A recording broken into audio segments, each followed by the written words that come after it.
kickoff return average. Oh, he is absolutely an outstanding young talent. And there is Gary Costin, number 11, a 6-foot senior out of Santa Ana, California. As we get set to go, the Coors Light kickoff. This Pac-10 Game of the Week is brought to you by Coors Light, the one that won't slow you down. The Silver Bullet is the right beer now. A near capacity crowd, expecting a total over 52,000 people have come out on quite frankly, a beautiful early fall afternoon here in southern Arizona. It is a windy afternoon. The wind is blowing directly out of the south from your right to left. Costin to kick it away. Russell White, number 4, and Damian Simeon, number 2. Because of that wind, you see Costin teeing that ball up on the right hash mark, and it is airborne with the wind at his back. It'll be White 5 yards deep, and he'll go down on a knee. So the Bears will have possession here to begin the ball game at their own 20-yard line. And the Bears, the man we talked about a moment ago, Mike Pawlowski, the 6'3 junior, he has been outstanding. 66% effectiveness. There's a look at the backs and receivers. Brian Triggs, number 3. He leads the Pac-10 in receiving, better than 7 catches a game. And the offensive line is keyed by the big right tackle, Ernie Rogers. There is a flag on the kickoff while the officials discuss exactly what it is. I think it was after the play, Phil. There was an exchange of words down there between the two teams. So emotion's high here early in this football game. They haven't even run a play as yet. Against Arizona, and that is a terrific break as far as Cal is concerned, moving that ball out to the 35. Personal foul, Wildcats, so it's just as good as if Russell White had returned it 35 yards. It is 1st and 10 as we get set to go. Wallace is the tailback. He has the football, and he is up across the 40-yard line and dropped near the 41. Darren Case, the inside linebacker on the left side, moving over to put a stop to that 6 yards advance. Defensively for Arizona, they utilize the customary 3-4, and it is keyed by Reggie Johnson. He has 3 of Arizona's 15 sacks here in 1990. Zeno Alexander is the outside linebacker on the left side. He is a load in the defensive backfield. Paul Mann, say no more. The number 4, Darrell Lewis, number 2 in the nation at cornerback. Trying to go around the left side. It is Greg Summerall, and he is hammered. And he has fumbled the football, and Arizona has covered it.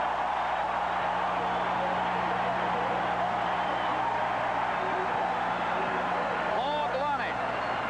He is the starting nose guard. He has moved over to left tackle because of the injury to Ty Parton, and boy, does he make the most. Well, that's a big, big turnover. And, of course, Arizona, we had mentioned earlier, that leads the conference in turnovers. And right now, in the early going of this football game, 2 plays run, they have the football. And you can credit Marcel Wade with the hit. 1st and 10, Arizona. Ronnie Veal at quarterback. In motion. It is McGee. The pitch comes to the near side. It is Art Greathouse. He is at the 35-yard line, and down there as a flag comes in. The tackler is Cornell Collier. Might have been a face mask. And that's a play that is the key to this attack. We're going to get a hold against Arizona. Well, that was out in front of the play, but that is the type of a play that is really the backbone of this offense. The option really is what has to function in order to make the rest of the attack go for them. And we'll see the hold right there. Holding the outside. 10 yards from the spot of the foul. Replay 1st down. He was Kyle Jan. Or Kyle Jan, I should say. They grabbed a little hook on him there. Offensively for Arizona, Ronnie Veal. He's a 5'10 senior out of Fernandina Beach, Florida. Art Greathouse, an outstanding tailback. We will be calling his name all afternoon long. And on the offensive line, Rick Warren. He is a big left guard. And boy, I'll tell you, he is out of Iola, Kansas, and he is tremendous. They'll run it in behind Warren all afternoon. Now from the traditional eye come the Wildcats at the Cal 45-yard line. Greathouse to Beal. He's going for it all. And at the 8-yard line, it is incomplete. Michael Bates, who was playing out in a slot back position, had gotten behind the defensive secondary, and Beal couldn't lay it in there. Good coverage by Ray Sanders. Now for California, whether they are competitive or not, it'll depend on that front three, and they're keyed by Rhett Hall. He has 3.5 of 5 California sacks. The linebackers, Castle Redmond, he is a tough competitor, and in the secondary, John Hardy, he has Cal's only interception of the 1990 season. It is second down now and 15 from the 45.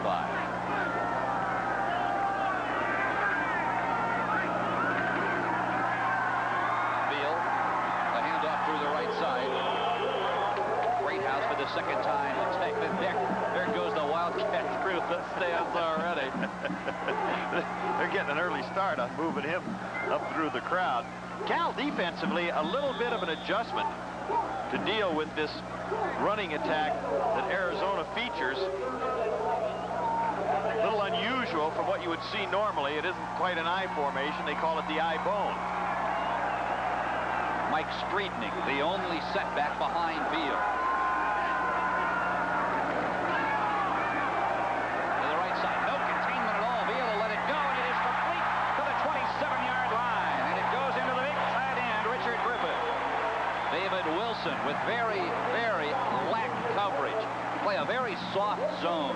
They really did, and Griffith did a good job of adjusting to the football. A ball down low, Beal out clean, trying to decide whether to run or throw, but when he sees that, he puts it away, noticing that he throws the ball to the left side as you look at it, because he saw the defender in the way. Griffith making the adjustment to go down for the football. Terry Vaughn goes wide to the right. David Lockhart, the flanker, wide left. As Beal Park signals. It is first down. Beal tries to go to the right side. Looked to be a busted play. Covering him instantly was John Belli. We'll be watching the effectiveness of the California nose guard, John Belli. He has a very, very badly banged up foot. Well, he has a sprained arch. There's the action. And then it just looks like Beal going back the other way. For some reason, possibly, well, it looked like a possible counter move, and nobody came there. You don't normally run a naked option. That's what he was running. Well, Belli stepped around Arizona center Dave Borland like nobody was there. Now it is sagged down. They're calling it 12. Beal on the throw. It goes to the fullback, Mario Hampton. He is inside the 15-yard line and dropped the first down for the Wildcats. Well, that's a companion play similar to the pass that he threw a few moments ago to Richard Griffith, the tight end. He starts, Beal does, on a spread-out type action. That gets people moving as you see him coming to the left, and then Hampton setting to his left, coming back, and of course the draw play upfield. Hampton, excellent job, good strength. First down, Wildcats. Option left, it comes to the near side. It is Hampton once more, and he doesn't get much. 12 possibly. Well, Hampton is not the kind of a back that is going to give you a leg and take it away. He doesn't use a lot of shake and bake. He weighs 222 at just 6 feet tall. And as a matter of fact, from the time he came to Arizona, he has dropped 20 pounds. So he was in that 245 range. That is John Hardy, the left corner for California. Boy, Bruce Snyder and the medical staff looking on. That's a player they can ill afford to lose. You are absolutely right. That's exactly what I was thinking. He took one back roughly 100 yards in the first game against Wisconsin on an interception. And they don't have the kind of depth that is the luxury of some other teams in the Pac-10 conference. They have good frontline people, but as you know, as the season progresses, you get a few people wounded, you run into trouble. Well, the medical staff looks over. John Hardy will take time out. 11:31 to play in the first period. We are scoreless from Arizona Stadium in Tucson. While we were away, we would expect perhaps to see him return. You take a look at what happened to him right there. He ran helmet to helmet with Mario Hampton and then took a shot from his own player. Yeah, that's a big mismatch, size-wise. Second down and 7. Look at that full house backfield by Arizona coming to the near side. It is Beal. He turns the corner, he's got room, puts it back in.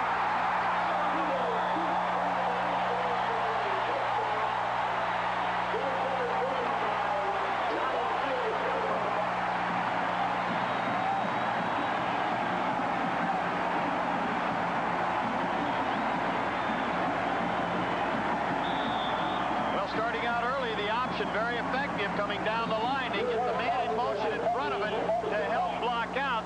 That's number 20, Michael Bates, to give him an extra blocker. Boston checks on the far left here. It is good. And the clock stops with 11:16 to play in the opening period.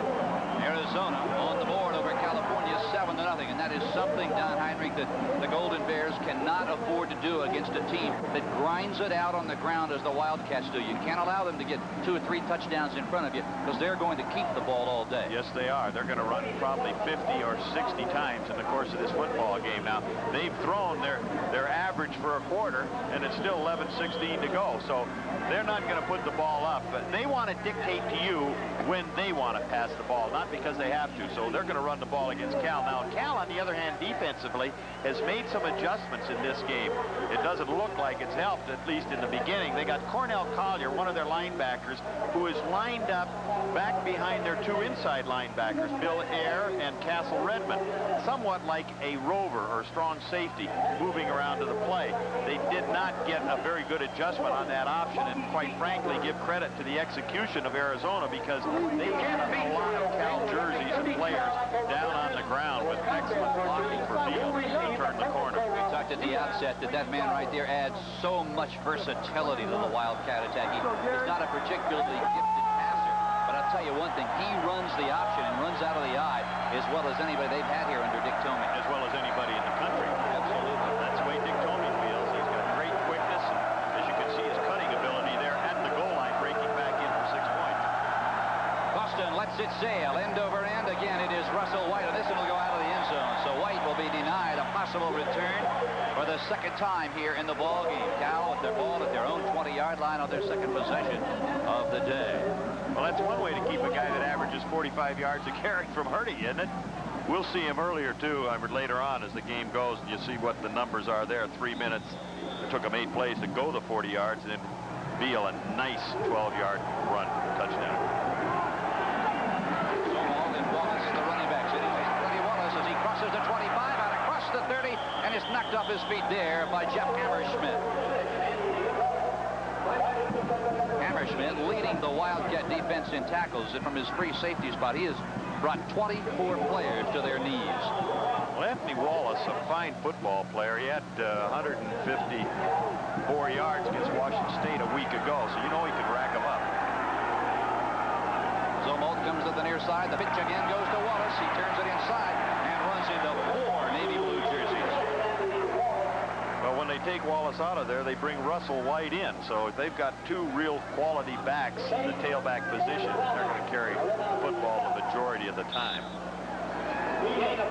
Mike Pulaski spent 3 years learning this position from one of the true greats, Troy Taylor. He's 3rd in the conference in passing efficiency. Pulaski hitting over 66% of his passes. Now on 2nd and 7. Looking near some good time. And out from the backside, he goes down. Guess who? Reggie Johnson. Reggie Johnson. He's the fastest man on the defensive team, if you can believe that, folks, at 243 pounds. Take a look. Pulaski doesn't know that he's coming from the backside. He senses it a little bit, but Johnson just runs him down before he can get started. Boy, Reggie Johnson just blew past Troy Auzine, the left tackle. And Auzine is 6'7", 270, but that quickness is too much. Trip wide outs to the top of your screen as Pulaski looks like he's got time. Throws on the crossing pattern. In and out of the hands of Brian Triggs. Boy, Triggs leads the conference with 7+ catches a game. Good coverage by Darrell Lewis. And listen to the crowd as that defensive unit comes up. Well, that was a great matchup there because Triggs is as good a receiver as you're going to see. He likes to talk to those defensive backs and get them off balance a little bit. Doesn't have much effect on Darrell Lewis in that play.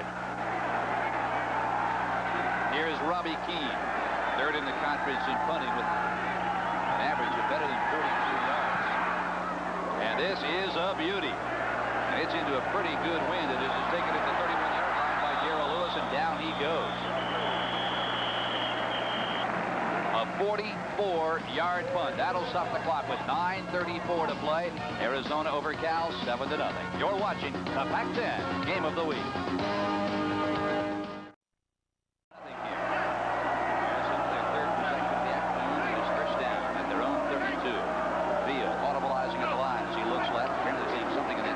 California alignment. He throws. It is caught.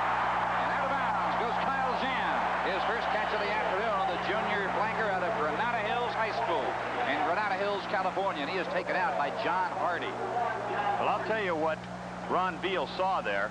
The fact of the matter is that Cal was using that defense where they moved the linebacker, Cornell Collier. He was 8 yards deep, right directly over the center. They were one man less on that weak side. And Beal went to an option pass to that side. He had him outnumbered. From the midfield stripe, the give is to the first man through. It is Mike Swiftnick, and he is dropped by Rhett Hall. Talking with their defensive coordinator yesterday, they talked about having a couple little wrinkles on defense.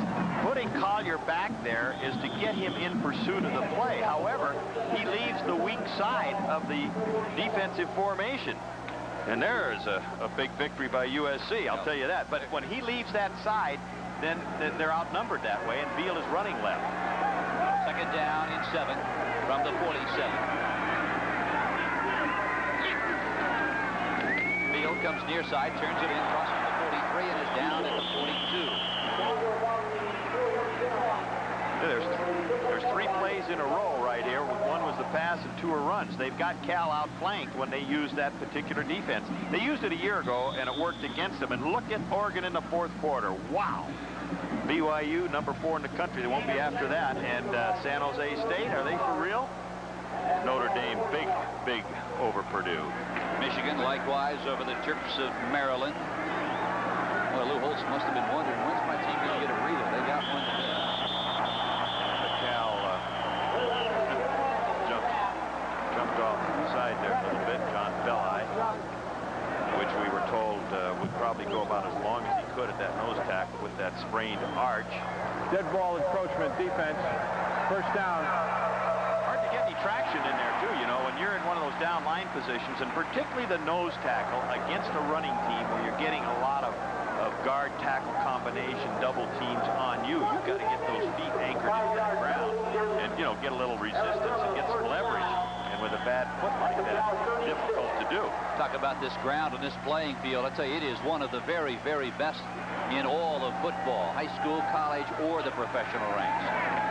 First and 10 from the 36-yard line. The Cats are on the move.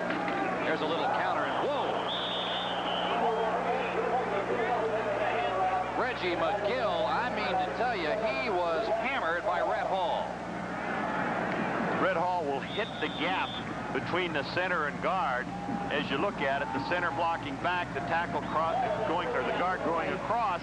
Hall takes the spot vacated by the left guard. In this case, Rick Warren. So he just nobody to touch him, and nice play on his part. 15th straight game that Rhett Hall has had at least one tackle behind the line of scrimmage. That is an unbelievable streak.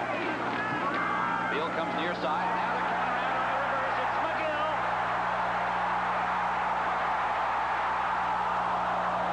Make it Terry Vaughn, number 9, not number 8, Reggie McGill. And Cornell Collier saves a touchdown. You just got a hand out there to trip him up, and it was a reverse off of the option. It caught Cal pursuing hard to the wide side of the field. You'll see Beal coming down, faking the option. Now pitching back on the turn as the ball is gone. They got down in deep with it and caught Cal on a complete overflow with it. A good block by Rick Warren. First down and goal from the Cal line. Beal swings it to the near side. It is cut at the 13-yard line and downed immediately.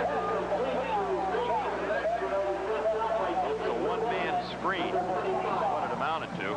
They had Joel McDonald, the left tackle, out there to kick out the corner. But a tremendous force, played it exactly the way he should. Got the penetration, got by the block of the tackle, and made it virtually a nothing play. But it's important here, Phil, I got to tell you, for Cal to hope to get out of this for no more than 3 points. Now the Wildcats, they have been very, very effective in what is called the red zone, inside their opponent's 20-yard line. 9 touchdowns and 14 drives into that area. The clock will stop with 6:04 to play in the first period. Arizona, they scored.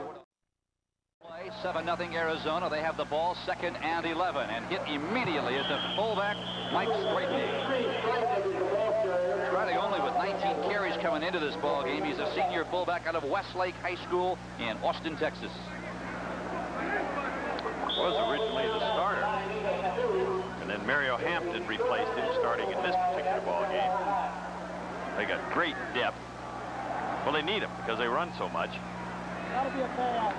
Big play for the Bears defensive unit on 3rd down and goal from the 9. Rest assured, Beal will try and get the ball in the air. And he'll probably roll right with it. Beal coming to the near side in motion.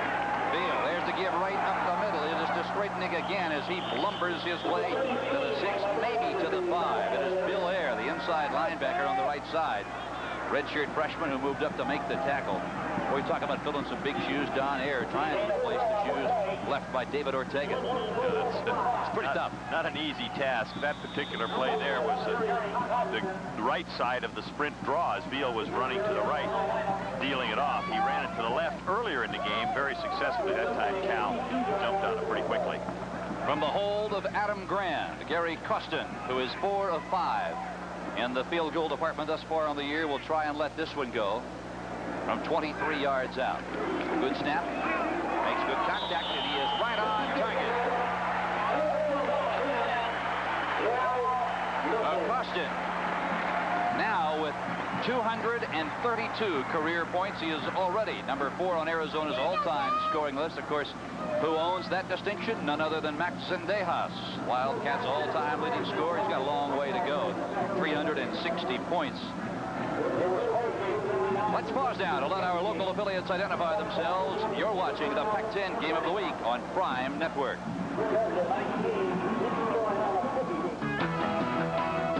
This is Prime Network.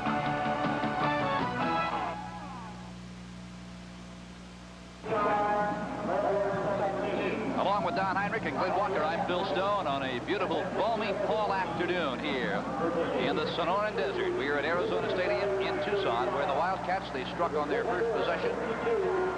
And on a 23-yard field goal a moment ago, are out to a 10-0 lead. But keep in mind what happened 1 year ago at Memorial Stadium in Berkeley.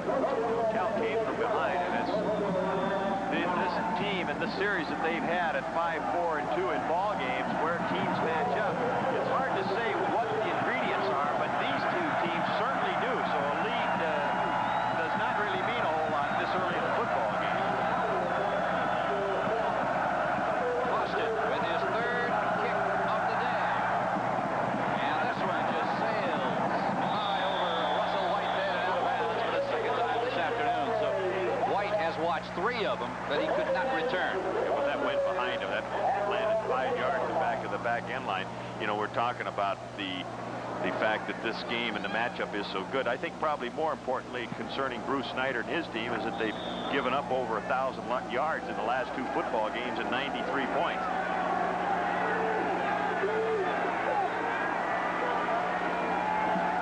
Wallace on the draw, finds running room behind the left side after the 27-yard line, trying to run it up behind Troy Ozzie and James Richards. I have to say one thing about this California Golden Bear offensive line. Ozzie, Richards, Steve Gordon, terrific center. Todd Stussy and Ernie Rogers. They've allowed only 4 sacks of Pulaski all this year, Don. And you look back over the last 2 years, that Golden Bear offensive line had allowed a total of 75 sacks. I know. They've been much, much better. There's no question about it. Plus, better in the running game. The draw once more. Wallace again. He is across the 35-yard line. It's a first down for Cal. Jimmy Hopkins, the outside linebacker, the redshirt freshman from Raleigh, California, on the tackle. Essentially a veteran group up there offensively. In fact, Cal had more returning veterans from a year ago than anybody in the conference. They had, I believe it was 17. So, you know, that's a lot of experience in there. Well, that's why when you ask Bruce Snyder or defensive coordinator Ken Bear, what happened to your team this year, both of them are very puzzled. They're as confounded as everyone. Strikes. He's got the ball, juggles it out of bounds, but he'll get credit for the reception. action at the 41-yard line. Todd Burton in the neighborhood. Mike Pawlowski really put some smoke on his fastball with that one, and that's why Triggs had to kind of adjust a little bit to it. Triggs leading the conference in receptions, and he is a big play guy. He's an impact player that can make things happen. It gets a lot of double coverage. He's going to have to adjust to the different coverages, be it zone or man for man. Coming to the near side is Mike Caldwell, the slot back. The give is to Wallace. He slices across the 43 down near the 44. Darren Case is there to stop him. Right now, Cal in this drive, it's their most effective drive. That first one they fumbled after 2 plays, but they're doing what Bruce Snyder would like to do, control the football themselves for a change rather than let somebody like Arizona that keeps it away from you. 3rd down and 1. Cal on the year converting 46% of 3rd down opportunities, and I think he got it there. I do too. Pretty good surge by the offensive line.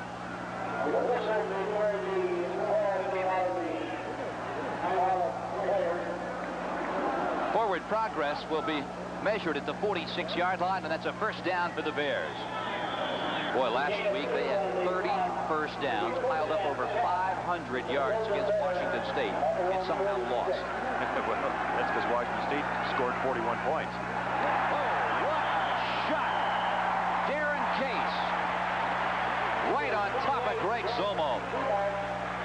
It really was. He fired up in there from his inside linebacker position. Case, not too big. You'll see him right here, number 50.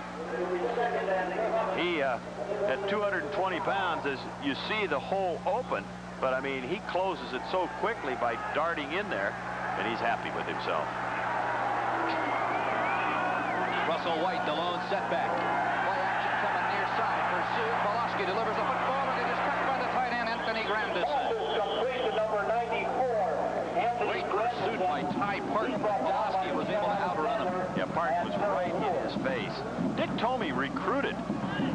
His first year that he was here at Arizona, he recruited Mike Pawlowski, and he liked him a lot. The thing that he liked about him is that he was no prima donna. He said he was a tough sucker. He's tough and ornery, not like most of those quarterbacks. He liked that toughness. Well, he has a knee that he's wearing on a brace on one knee, left knee. White is the tailback. He has yet to touch the football today. He's got it there on the draw, and he's making the most of his first carry. He spins his way inside the 25-yard line. What a move he put on. Richard Holt, strong safety, alternates at strong safety. As White got through there on the draw, we get a perfect picture. Big hole. He comes all the way to this side. Watch 37 right there as he's come back. He's looking at 29, and he also sees Holt 37 at the same time. Todd Burton was 29, and then, of course, picks up extra yards. Oh, that's some fancy running. Zomalt and White are the setbacks. That is Zomalt just to the right. Now White moves up into the pro set. Pawlowski short drop. Up in the air he goes, and he's caught. Touchdown, California. That was a well-thrown football, and you don't hear a lot of a roar from the crowd. They couldn't quite see how this all happened as Cal has just marched down the field. The fade pattern by Mike Pawlowski, laying it up over the top. I mean, that is a terrific throw to Todd Burton, who's got the size on him. A little bit of a mismatch, but look at the throw. Way away to the outside. Sean Dawkins, I should say. I'm sorry about that one, but there's a mismatch. But see how he uses his body to shield Burton there? Slows up just a little bit, giving him a little bit of a cushion. And, of course, Pawlowski drops it over the top. Well thrown, well executed. Can't cover any better than that. The point after is perfect by Robbie Keane. And the Bears are on the board with 1:03 to play on the first period. It is Arizona 10, California 7. Cal 34 yards passing, all on this drive. I know the Bears are 1-2, but they're averaging over 27 points a game. Bruce Snyder knows to even his record today, he'll need to accomplish some things Cal hasn't done yet this season. I talked to him earlier. I think what's important for our offensive football team is to establish that we are physical. And the one way you do that is by running the football. Now, we've moved it by passing also, but I think early in the game, I think you have to establish the fact that we can block them and we can run. Well, they certainly blocked them, and Russell White ran on the Wildcats on that particular series. Snyder, you look at his career coaching record. He's in 11th season as a head coach, his 4th at Berkeley. And in talking to him yesterday, Don Heinrich, he is pained by his team's inability to pull out the big games against both Miami and last week with the big offensive display, and the defense completely went south. Well, you know, he wanted to reestablish the running game, as he mentioned there. They have done that. They're able to move the football, but the defense, which appeared to be one of the strengths of their team, is the one that's been letting them down. Robbie Keane lets it go. Michael Bates, who's going to take it? It is Bates. He is defending Pac-10. Sprint champion, and watch him go. Across the 24, and the Wildcats will have the football again. A 23-yard return. Tackled by Jody Graham. Scoring drive for California. They went 80 yards in 9 plays. It took them 3:33 to get there. Let's go down on the sideline now with Glenn Walker. Glenn? Phil, the first 2 times Arizona's had the football, we saw a couple of gadget plays. They ran the flea flicker on their first series and that reverse option that worked very well. I talked with wide receiver Terry Vaughn. He says they've seen a few things in California's defense. They'll look for a few more trick plays before this one's over with. Back upstairs.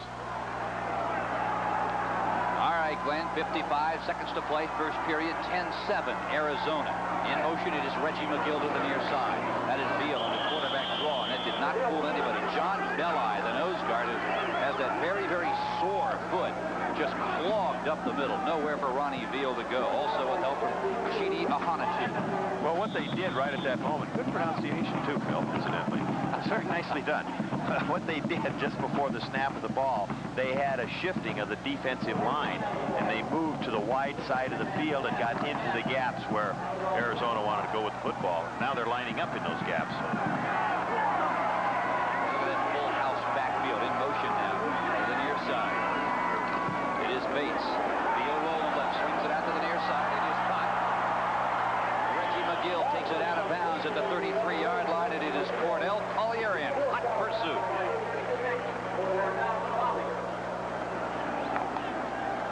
Like Cornell Collier, like Castle Redmond, they are hitters. And Lawrence Taylor once said, nothing better in the world than a good old-fashioned head-on collision. It's easy for him to say. Yeah, that's it, the final play of the first quarter of action here from Tucson, Arizona. We're coming back with more California and Arizona in a moment. Is where we stand. It is Veal coming to the near side. He's not going anywhere. Collier and Castle Redmond on the stop. Boy, Castle Redmond, number 37 in white, playing with a lot of pain. He has had a pair of knee surgeries. Well, I'll tell you, the excitement on the defense right now, there's a big change of personnel as Arizona gets ready to punt. But the excitement on the defense right there, I think, is a big lift as far as the Cal team is concerned. I think that kind of permeates through the whole group, both offensively and defensively. This is Josh Miller from the snap of Kenneth McPeters. Cal showing 9 men on the line of scrimmage. Back deep it is Brian Triggs. Not a particularly good punt at all. As it comes down to the 45-yard line, takes a Cal bounce, and is out of bounds. A 7-yard punt, and boy, what that will do to Miller's 43-yard average. Yeah, and more importantly, it's the field position right here as far as Cal is concerned. Now, they went 80 yards the last time they had the football. They get them 3 and out, essentially. Now they got the football at the 41.5-yard line going in. That is a major lift and a big momentum factor. Randolph and Caldwell to the right. Pulaski gives him the first man through. Look out, there's Russell White. He is inside the 25-yard line and down near the 24. Jeff Hammerschmidt just got him by the ankle and tripped him up. Yeah, that's the first call you've made on Jeff Hammerschmidt, who is really the whole ingredient to this. Watch the play here. Hammerschmidt's the main man. He wants to go upfield with the ball. White does over the right guard, but he keeps drifting outside as he broke that way with his speed. A good job of reading field vision-wise to get there, and Hammerschmidt saved the touchdown. It is first down, California. In motion, it is Tolis. as Hammerschmidt tried and failed. Marcel Wade finally brought him down. You're absolutely right. You're not going to arm tackle him. I'll tell you, he has strength and moves, the whole combination. You see him coming left. They start the fullback in front of him just a little early. That's to help get the lead block. See the kick-out block right there on number 95, Zeno Alexander, but then White adjusting and then taking it back inside. It is Anthony Wallace. Straight ahead, Todd Burton, the right corner on the tackle. And California will have it 1st and goal at the Arizona 9. And a great surge by Wallace in there. Big hole opening up for him. And that's what I said about that field position to get the ball on the 41-yard line. They know they don't have to go too far. And they are running the ball pretty well against this Arizona defensive team that has not been run on successfully this year or consistently. And Cal's doing it. Wallace down inside the 5. Paul Galonic, the nose guard, who has slid over to left tackle on the stop. They use him in short yardage pretty much. He has played several spots along the line, but as they move close to that goal line, they get into that goal line defense. Just take a look at these California tailbacks today already. White and Wallace, what a tandem. 99 yards total. Over 200 yards last week in the ball game between them. Keep your eyes on number 4. He's got the football. It is White busting to the outside and dropped near the 2. Hammerschmidt once more. Do you get the feeling Russell White and Jeff Hammerschmidt are going to get to know each other a little better today? Well, Hammerschmidt was an all-Pac-10 defensive back, but he missed the last 4 games with a knee problem. He says he's got a vendetta against Cal. When 3 years ago, he muffed an exchange when he held for extra points that cost him a ball game. He got beat for a touchdown pass, and last year he was moving. He said he didn't leave the field till they win. And now Cal wants to stop the clock. Apparently Pulaski saw something he didn't quite understand, and he is over at the near side on the 30-yard line discussing it with Bruce Snyder. So while they take a timeout, we will also. 11:44 to play in the first half from Tucson. It's Arizona over Cal by 3. Down this year. Watch for number 4. He's got the football. Touchdown, California. Well,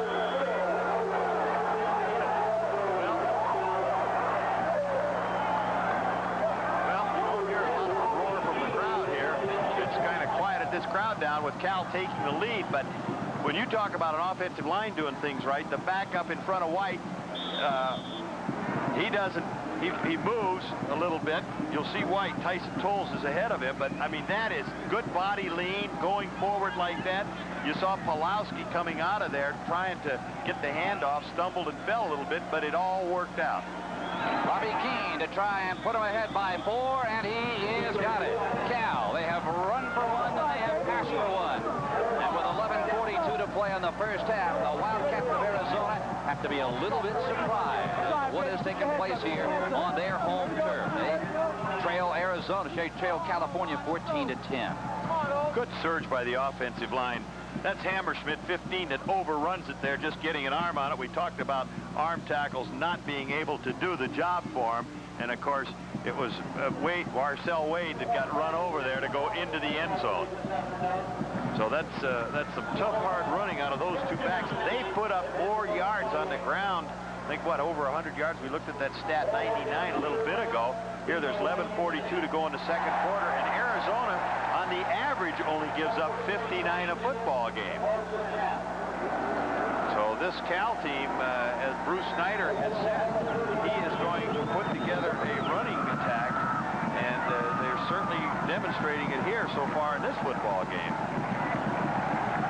Now Robbie Keane will boot this one from the far side hash mark with about a 15 to 20 mile an hour tailwind.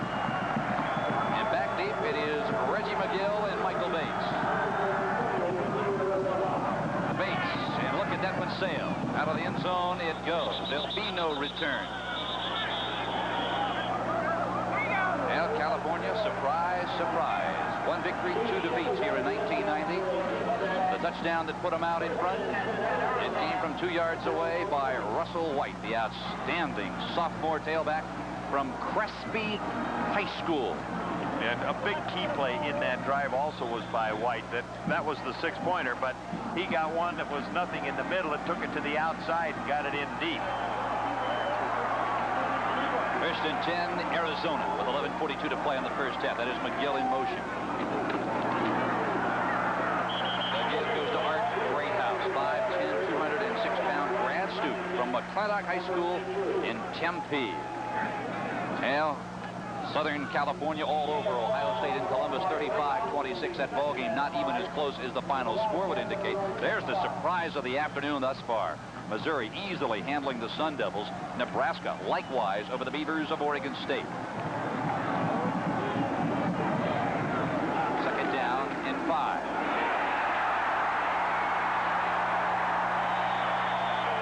That is Mike Straitnick. And I'll tell you what's happening. That was exactly the same play that they ran just prior to that. 2 plays in a row the same way. The defensive tackle for California had moved down the line. He had reduced his position, opening a big gap right there. Beal, seeing it, had the right call on. 2 in a row, big yardage. First down, Arizona at their own 45. Beal, here comes the reverse again.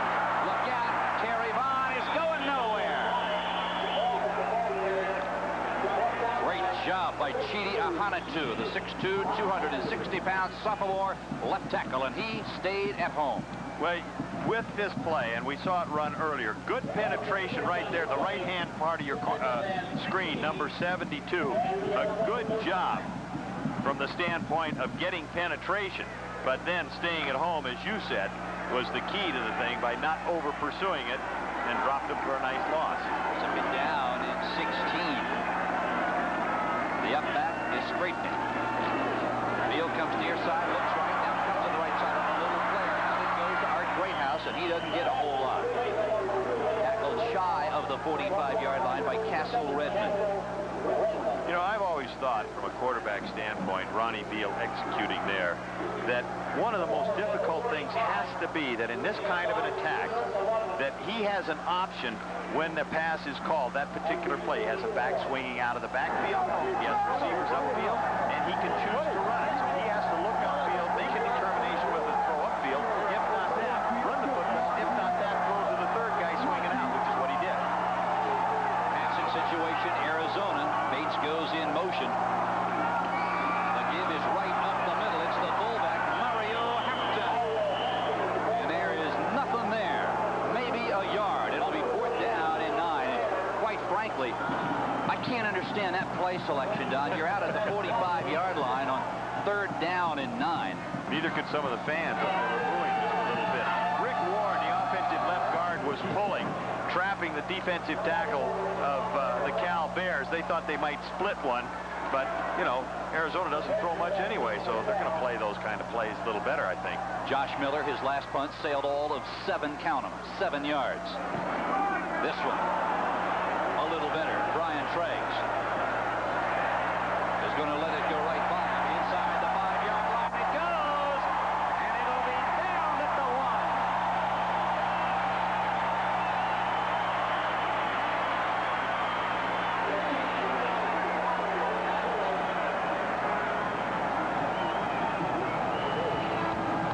The Bears of California will have the football when we come back.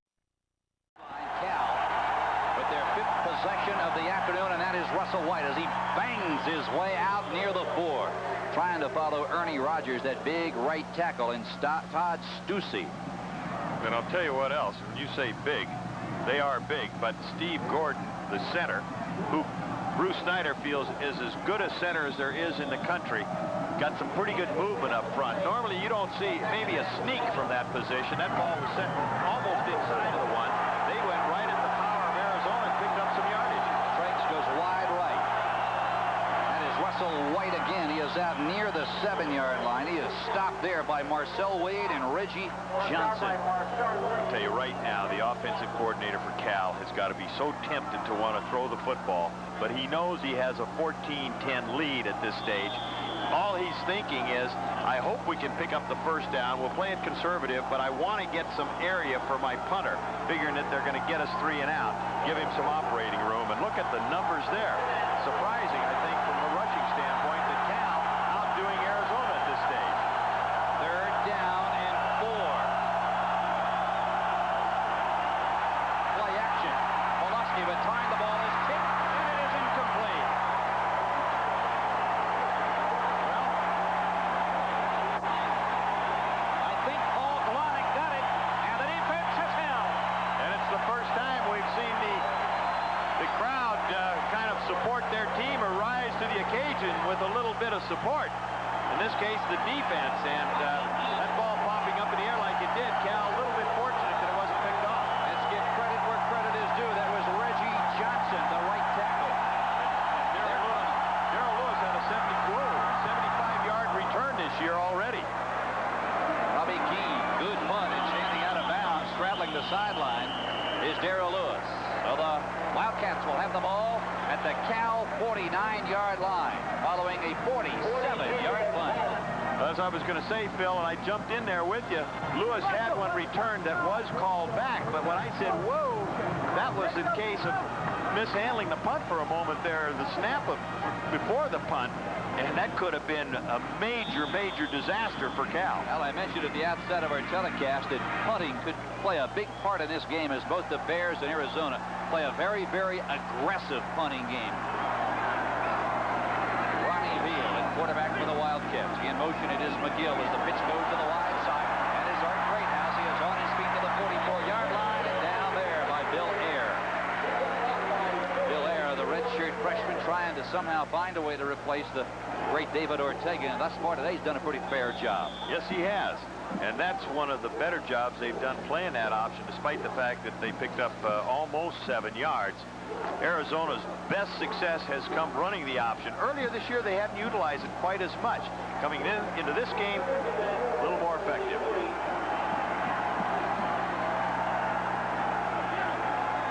McGill comes near side.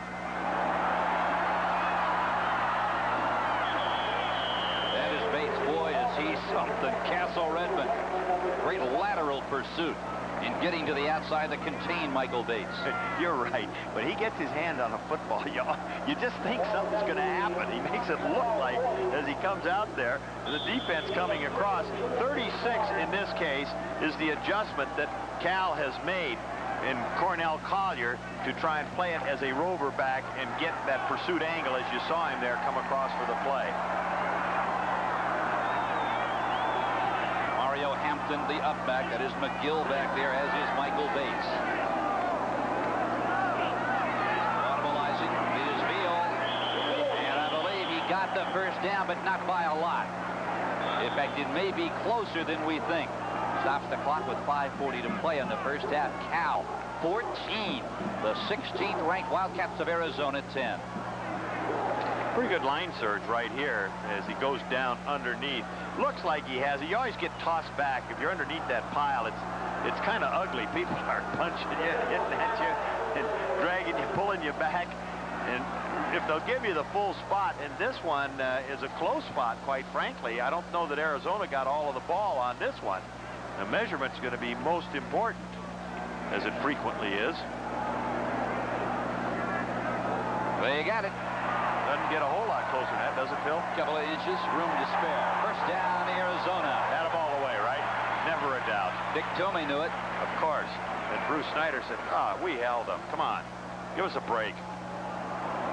There's one class act right there. Bruce Snyder certainly deserves a better fate, but well, I'll tell you, he went out and he beat Wisconsin back in Badgerland to open up the 1990 season, and then went back home to Memorial Stadium, had Miami on the ropes in the first half and let him get off. He's got a better team. That's Hampton. Boy, he is grabbed and spun down there at the 39. Dwayne Odom, fourth-year starter. He's been a very, very good player for them. And one thing Cal is doing to the short side of the field as you look at the hash mark, or to the Cal bench in this instance, they are taking the defensive end or tackle, whichever you choose to call him, that down lineman, and moving him inside so that they get a little more of an overload to the wide side of the field, anticipating Arizona run that way and get better pursuit into the plays. And that's also where they've been hurt, back to the backside over the right guard in this case. Greathouse, the tailback to the far left of your screen. He has the football as he takes it right up over center. He's got a first down at the Cal 27. And that's exactly where they took it, and that's exactly where that big gap was by moving down with the defensive line.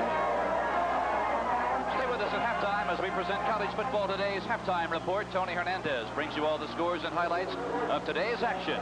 That's College Football Today's Halftime Report, coming up in just 4 minutes and 36 seconds. Well, Mario Hampton last year broke his hand the week prior to the Cal game and didn't get to play, so he's a little hungry to get a little piece of him here this afternoon if he possibly can. First down, Cass. Beal sprint right, now turns it up, and oh, does he get sandwiched.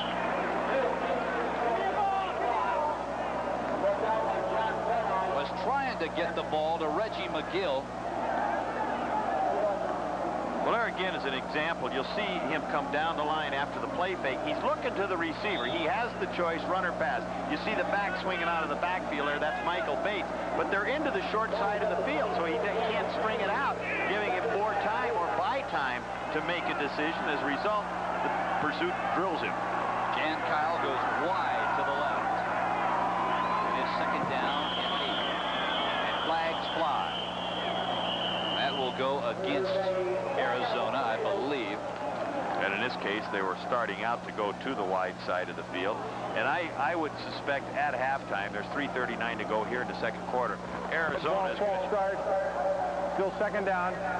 Forced false start by Arizona, so they'll get 5 on that. But I would suspect at halftime that they'll make some adjustments, assuming Cal continues to play with some overshifts and overloads, and in an attempt by Arizona, the Wildcats, to outflank them in the second half and take advantage of some of the things that they're looking at here. Because there are some dramatic defensive adjustments being made by Cal, specifically with Cornell Collier, one of the linebackers, giving them almost an extra linebacker, 3 of them, when they're on defense, and the shifting of the defensive line. 2 big adjustments. Kyle Jan goes wide to the left. That is McGill. Boy, look at that juke stepping inside the 25 down to the 24. Ron English on the stop. Clock continues to run. We're inside 3 minutes and 5 seconds. And he got some good help from the offensive line up in front. It was a long trap. Rick Ward, the left guard, was pulling. He was kicking out, pulling to his right. Joe McDonald, the tackle, was coming with him and going to move up into the hole. They did not get a whole lot out of it. Quite frankly, Cal played it fairly well, but they got enough. They're only looking for 3 1/3 yards at a clip. That gives you first down after 3 plays. 3rd and 8, Arizona. Terry Vaughn wide left, and now McGill is on the way to join him. Play action. Beal rolls left. Looking down, and Cal will shut it down. Cornell Collier, a big play linebacker who yesterday defensive coordinator Kent Baer said, quite frankly, he's not making the big plays. But he did there. And once again, Beal, indecision. Good coverage in the secondary, good pursuit, no place to go, and Collier with that adjustment up to make the play. Well done, well executed. Well, he's got good speed, and I'll tell you, with help on that side from Castle Redmond on the play, they were able to bring him down, now from 43 yards away.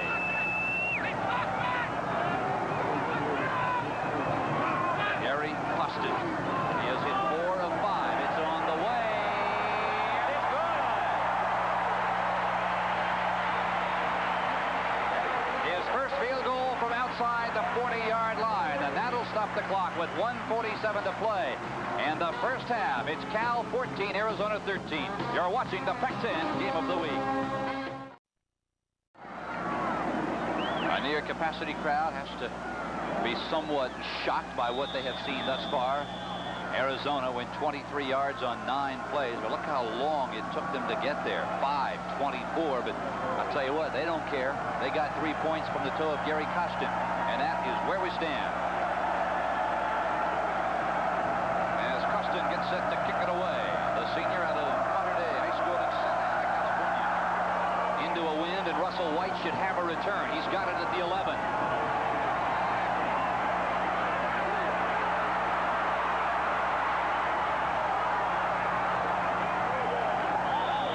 You can see him, but you can't touch him. Russell White, great return. 44 yards to the Arizona 47-yard line. Well, I'll tell you something. There were some people that touched him, but they couldn't hold him. And he also had some people that didn't see him. Watch 36 right there. Whoop. I mean, he just ran right through that tackle, and then he starts to accelerate here, but gives Cal great field position. 1:38 to play first half. There is White. Every time he gets the football, he seems to make it happen. A yard, maybe two, as he is dropped by Wade and Case, the team of inside linebackers. No huddle right here. They do a good job of that for a 2-minute drill. Pulaski looking deep, going deep. It is caught at the 25-yard line by Mike Caldwell. The redshirt freshman, the slot back, catches it on the run. The clock continues to run. 1:14. And they had Damian Seaman on the outside. They had the defensive back off the middle. And Pulaski downs it to stop the clock. Well, they have 2 timeouts available to them. I'm not so sure that I would have wasted it down. You get the clock stopped as you move the chains. So you got a chance to get up there. You have 1 minute and 10 to go here. You're at the 25-yard line with 2 timeouts available. I think I would have chosen to keep the down and try and use it effectively. Pulaski thus far on the day, 1 touchdown. He is 4 of 7 for 55 yards. Big play, though, on that pass. He had 2 receivers out there, and he had to pick the right one. In motion, Zomo.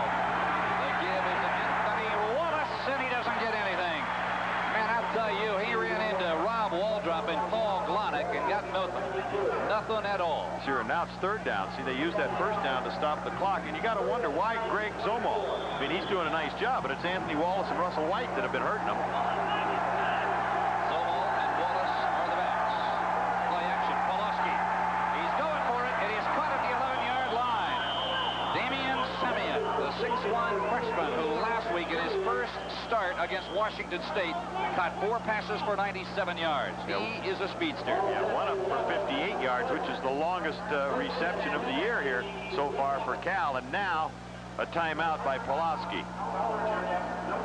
So he still has 1 left, and there's the throw of Pulaski to Semien coming in. Semien just on a deep in route, straight down the field and squared it in against a zone coverage. Big hole down the middle.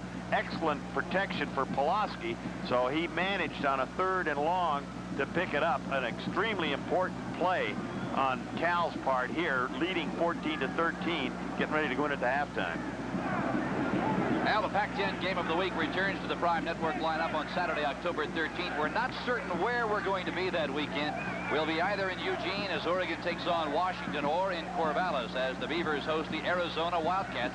We might even be up in Tempe, where the Arizona State Sun Devils will host the California Golden Bears. Check your local listings for the announcement of the teams in your area. We do know one thing. We will be on the air at 3:30 Pacific time. That's the Pac-10 game of the week, Saturday, October 13th, right here on Prime Network. Arizona trying to make it 4 straight here in 1990. They have not beaten California since 1986. The Bears with a 1-point lead. Pulaski pumps once, throws on the second shot, and it is out of bounds. Up and over Mike Caldwell's head. And now it'll be 2nd down from the 11. Clock stops with 35 seconds to play. Good coverage by Mike Parker. Really was nice coverage. He was leaning into him there, taking away the inside, trying to make an adjustment. And you can't totally understand or see how much velocity Pulaski put on that ball. That was as much a throwaway as it was an attempt to put it into the corner and hope that he might come up with 6 points. Treggs goes wide to the right. Semien wide left. Pulaski looking for Treggs, and it is picked up.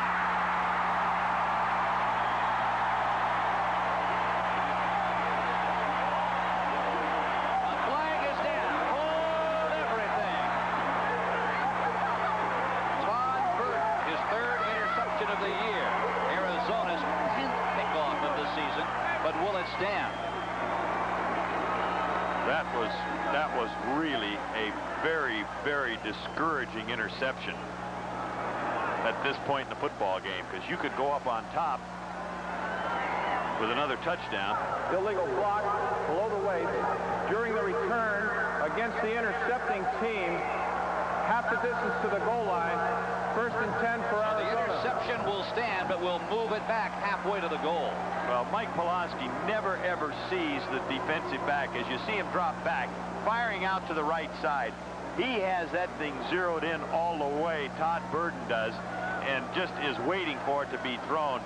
The eyes of Pulaski took him right to the football. That was just not a good decision, unfortunately. He thought he could squeeze one in there to Damian Simeon. Look who made the tackle. Great open field tackle by Pulaski. Well, he played defense in high school as well, and he volunteered for special teams, covered kickoffs last year. Keeps throwing them like that, he'll get practice. That's great. He is tripped up behind the line of scrimmage. You know, you can't measure the discouraging aspect of that play as far as Mike Pulaski is concerned. He knows that they've got a sure 3 points coming up, and he's trying to make it 7, and he just, in his mind, when he comes off the field, he's saying, why didn't I take a little closer look for that safety man? And as they wind it down. You can bet Bruce Snyder will take that lead to the locker room as the clock winds down. The first half is history. It is Cal over Arizona 14-13. Now we take you to our studio in Tony Hernandez as he brings you all the scores and highlights of today's action on College Football Today's Halftime Report.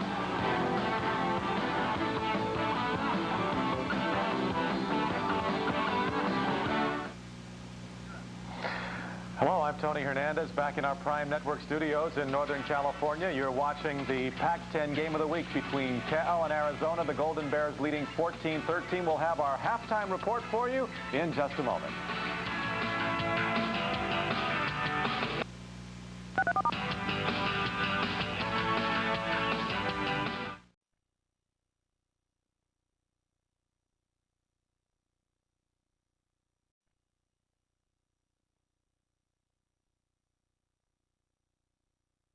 Up twice to Arizona. They still have a 1-point lead. Time of possession just jumps out and bites you.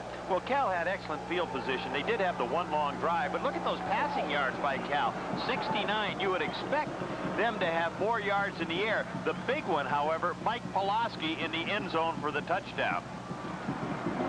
Now Arizona, there is Ronnie Field. He staked the Wildcats to their first lead of this ball game. It came early in the first period on a 12-yard run to put Arizona up 7-0. Gary Costin came back and booted a 22-yard field goal that gave the Wildcats a 10-0 lead. And then Pulaski hit Sean Dawkins late in the first period to make it 10-7, following a 7-yard punt by Josh Miller. It was 14-10. You talk about that run by Ronnie Field. Boy, I'll tell you what, he is a terror at quarterback. Terrific. Look at the quickness here as he gets ready to cut back to the left. See him put on the brakes, let the defender overrun it, and then just get on into the end zone. That is very, very discouraging for the defense. Late first quarter, the Bears got on the board. This is Pulaski. Look at him. Perfect Up in throw. the air. There's Sean Dawkins.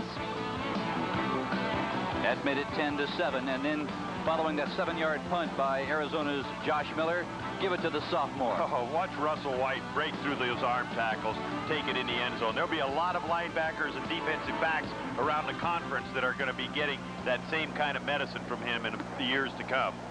Pulaski, through the first 30 minutes of play, 5 of 10 for 69 yards, a touchdown, and an interception. And he would love to have that interception back. It was not a well-thrown ball. He drilled it right into the arms of Todd Burden. Just made a bad decision, unfortunately, but there isn't a quarterback around that hasn't made that mistake when he hasn't seen a defender sitting back there, and he's so zeroed in on his receiver, so intent that he makes a mistake. Michael Bates standing at his own 2-yard line as Robbie Keane gets set to boot it away. Bates, he is the defending Pac-10 sprint champion in both the 100 and 200-meter sprint.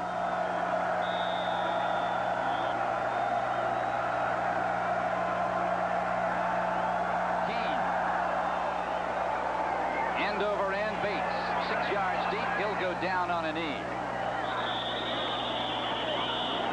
So the Wildcats will have the ball at their own 20-yard line as we begin the third quarter. And here comes Ronnie Veal, 5'10" senior out of Fernandina Beach, Florida. And we'll see if they made any adjustments to a couple of situations that Cal has made very obvious on the defense. Cal Arizona undefeated, 3-0 on the year. In fact, they've won 5 straight if you go back to their final 2 games of the 1989 season versus Cal, though, in the last 3 years. They are 0-2-1. They had a chance to win the game back in 1987 at Berkeley, and Robbie Keane missed a point after. Well, they started right out with Cornell Collier, who is one of the linebackers, outside linebackers, moved back behind the 2 inside linebackers of Cal's to put him in that pursuit position. Veal executing the option. They'll come near side. It's Greathouse with McGill out in front. Fumbles the football. It's bouncing around, and it goes out of bounds. A break. Oh, John Hardy just looking to the heavens for help. He was running after that bouncing football, and Kidden could not get to it. And, of course, it's nice to see him back, as you'll see him come down the line. Now, that 57 right there is Rhett Hall. He's got a big outside move on. But after the pitch to the outside, a missed tackle there. You see the hand come in, knocking the football away. It's rolling and just does get to the sideline. Hardy could have really made a big play for Cal. Unfortunately, the bounce of the football, as they say. A gain of 9. It's a first down. Just took a leap at how close Hardy came to getting there. Yes, and that's exactly what Arizona has done, is run away from that overload of the linebacker back to the weak side. They got good yardage out of it. Kerry Vaughn goes to the top of your screen. As the pitch comes to the short side, it is Bates. He is hit behind the line of scrimmage. The first man that got to him was Rhett Hall. One of the things Rhett Hall has, which all great defensive linemen have, is tremendous quickness, and that's what gives him a major advantage. You mentioned that streak he had of tackles behind the line of scrimmage. He's also had 5.5 sacks to go along with that a year ago, 3.5 sacks this year. So he can beat those tackles a little bit, give them a few long evenings trying to figure out how to deal with him. Second down and 8. Kyle Jan goes wide to the right. Richard Griffith, the tight end, he is snugged up to the left. That is Reggie McGill in motion. The give is straight ahead. It is Bates. Cuts it back, loses the football, and it's picked up by California. And they can return this ball. And Ray Sanders. He ran right to his knees.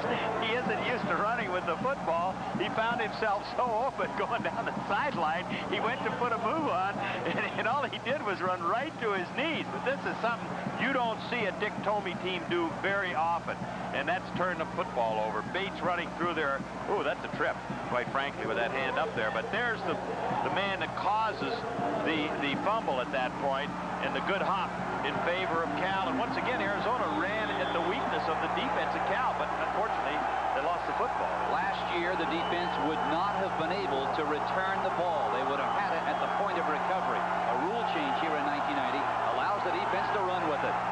To the out.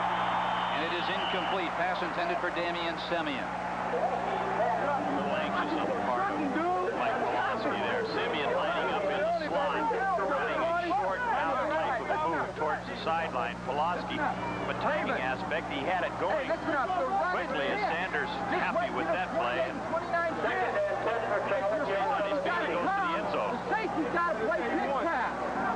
Make sure we're disciplined with the pitch pass. All right, but if you're forced, they pitch it, you got to come.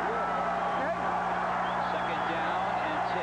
Cal with the ball at the Arizona 30. Play action. Pulaski, he's got Triggs and doesn't see him. Now tries to recover and overthrows him by a bundle. Triggs on an out move. He had the defender cold, but Pulaski didn't see him in time. You're looking Triggs just down inside the post and back upfield on it. It's off of the post move. And now he turns upfield as Pulaski is looking for him, but too late, as you described it there, Phil.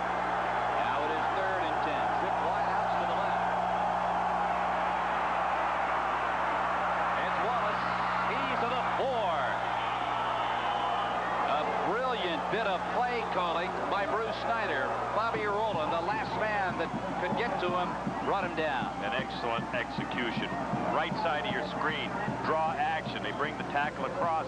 Big daylight as he comes through there. Watch him pick his way. This is an excellent job, really, of adjusting his run to where the defensive personnel are and then making his move in that particular direction. Anthony Wallace, a senior from Altadena, gives Cal the first and goal at the 5. Here is Russell White. Nobody home. Touchdown, California, and a flag goes down. very late at that. And it's against Cal. James Richards is jumping up and down, the offensive guard. Number 64, really unhappy. I don't know if it's on him or not, but boy, this is a disastrous call at this stage.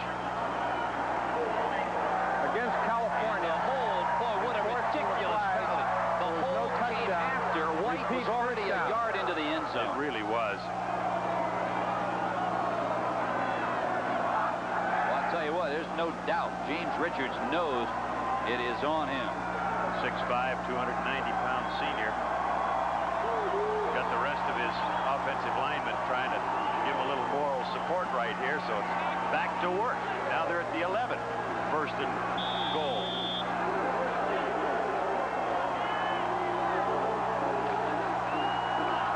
Now it is first down and goal from the 11. Ball swings out to the top of your screen. Pulaski looks left. He's back to the right side, and he is pursued. He is inside the 5 and out of bounds at the 2. That is the identical spot where Arizona's Darrell Lewis took Bill Musgrave out a week ago today to preserve a victory for Arizona. Yeah, Pulaski ran right over the defensive back who was hurt on the sideline after outrunning Ty Parton, the defensive end. And it is Darrell Lewis who is down. What a job by Pulaski. Nothing there on the left side.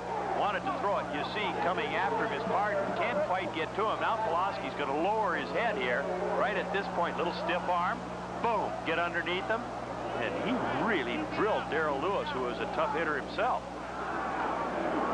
Watch where the helmet hits. Bang. Right on his cheek. Yeah, caught him on the chin. And Lewis is still down. Reggie Johnson also came into the pile there a little late, but it was the initial sting. You aren't going to see many quarterbacks put people down. So he's okay. He's on his feet. He got his bell rung a little bit there. Kind of wondered where'd that left hook come from. 4 interceptions on the year, 2 last week against Musgrave. He is number 2 in the nation in interceptions, and Pulaski will pull the hat back on and go again, this time on second down and goal from the 3-yard line. Well, I think it's a good bet that if you keep your eyes on number 4 in the backfield and White, you'll be watching the football. I think you're right. White dives inside the 1. And Cal will have it 3rd and goal from the 6-inch line. Richard Holt and Marcel Wade combined on the tackle. Now Lewis, Darrell Lewis is back in this ball game. He is one tough cookie as he gets the pitch to the wide side. Watch him stretch out at the end. Drops his shoulder. Big time. See him stick that left arm out with the football trying to get it to the pylon. Pulaski, did he get there? Yes, he did. Touchdown, California. Look at all the pushing and shoving going. And there's a perfect example of some of the Cal players running in to try and calm it down a little bit. But there's an example of the quarterback on the sneak as Snyder's waving his players back. Getting a little bit carried away here. But on that sneak, when he goes across, everybody in there is hammering him.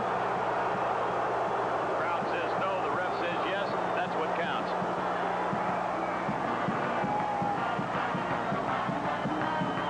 Follows that center. 2 guards moving out. Nice surge, but it's really the center. He didn't take a side. He went right behind Steve Gordon, the 270-pound junior that Bruce Snyder says, I don't have seen a better center in this conference or in the country. Robbie Keane. He'll try and make it 21-13. He has got it. And that will stop the clock with 12 minutes and 1 second to play in the 3rd quarter. Oh my, California now by 8.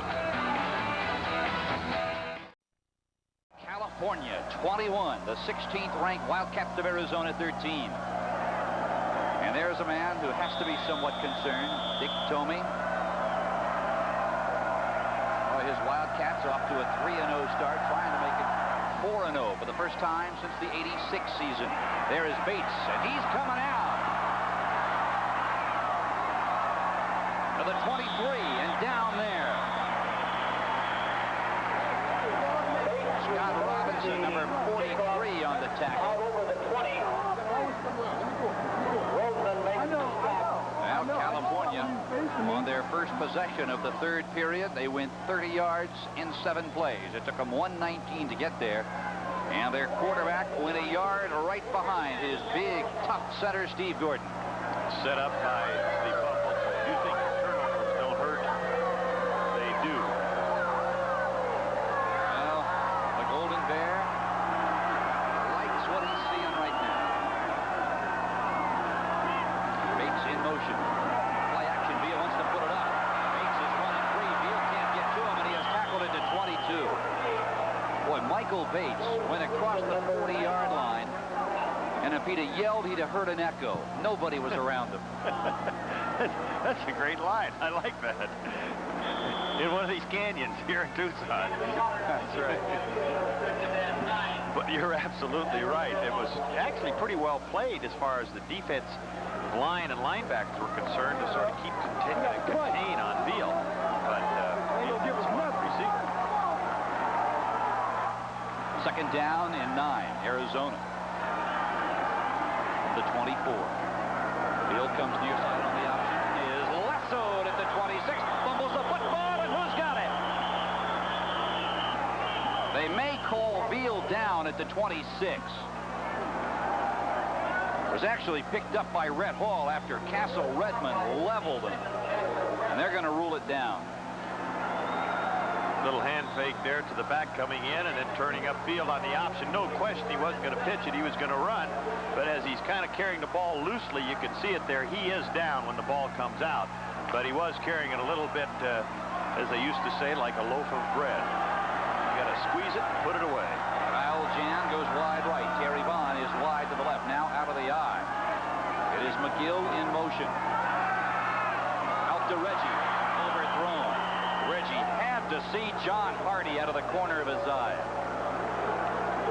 Great coverage by the left corner out there. John Hardy, the 6-foot senior. 1-2-3 punt for Arizona. So it was just that kind of play that Hardy intercepted and took down the sidelines against Wisconsin for a touchdown. Another step or two closer, and that swing man, he would have picked that one off. Look at Miller's average today, 29.5. His first punt, 7 yards. Cal looks to be rushing 10. Now they drop a man off the line. High spiraling punt. Fair catch at the 32. It is Treggs.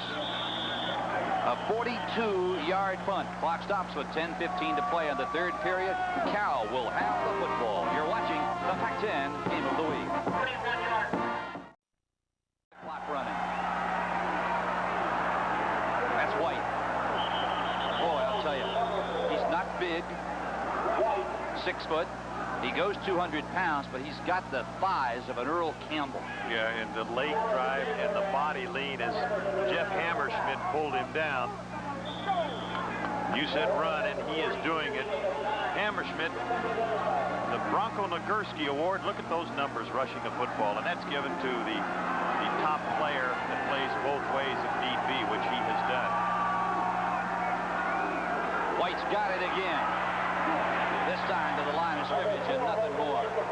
Mike Parker closes in to make the stop, and now a flag comes in from way over from in front of California's bench. That flag was thrown about 15 yards. And 15 minutes late.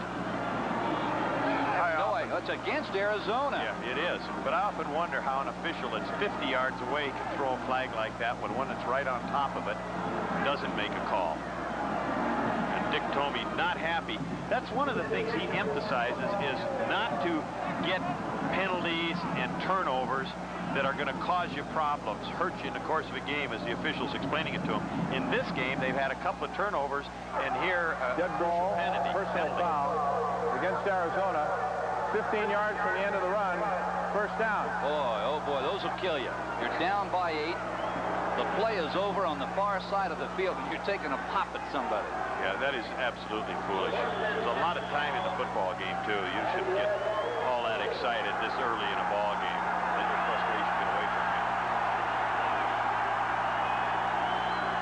First and 10, 9:20 to play, third quarter. There's Russell White, and he is tripped up. Boy, Darren Castle, a nice job of taking White's legs out from under him. Arizona now 5 penalties for 52 yards, and 2 of those 5 have been personal fouls. Well, you know, when you teach aggressiveness, which Dick Tomey wanted out of this football team, you're going to get a little bit more of the late hit type of things. But that doesn't mean he encourages it, because he certainly does not. He is a true gentleman and a great coach. Pulaski on second down and 7. Here's a little swing pass to Russell White. You let him get to the open field, and he can make you pay.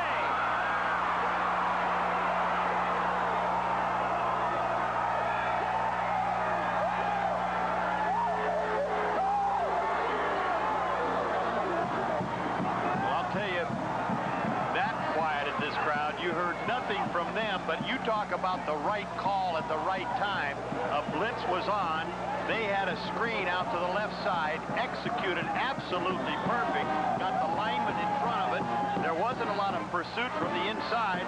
As you take a look here, watch the people move to the right side of your screen. Now you'll see him out in front of White as he'll cut back to the left side, and all the pursuit is that way. Puts a little juke move on there, a missed tackle there. 2 arm tackles don't work, and bang, in the end zone. Keene's point after is good, and now with 8:35 to play in the third stanza, California 28, the undefeated Wildcats 13. Now, there have certainly been some surprises in college football today, as you look at this pass from Pulaski to White once more. Well, you'll see White drifting out there. Pulaski brought him in nicely. You saw those black jerseys on him. See him working his way now. White, in this case, back to the right side. There's a missed tackle. There's a little piece of him, even though he's out legging him at that stage. So Burden and Lewis, an excellent tackler with good speed, couldn't pull him down. White goes into the end zone, and this is a team, Arizona, that gives up an average of just 14 points a ball game.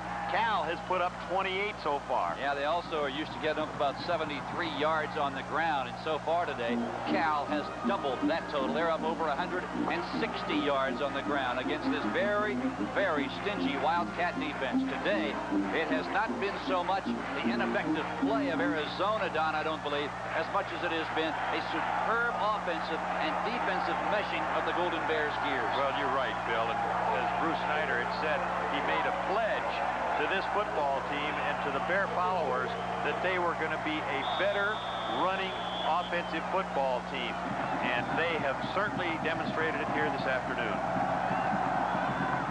Keene lets it sail, and that is Bates, 5 yards deep, and he's going to come out again.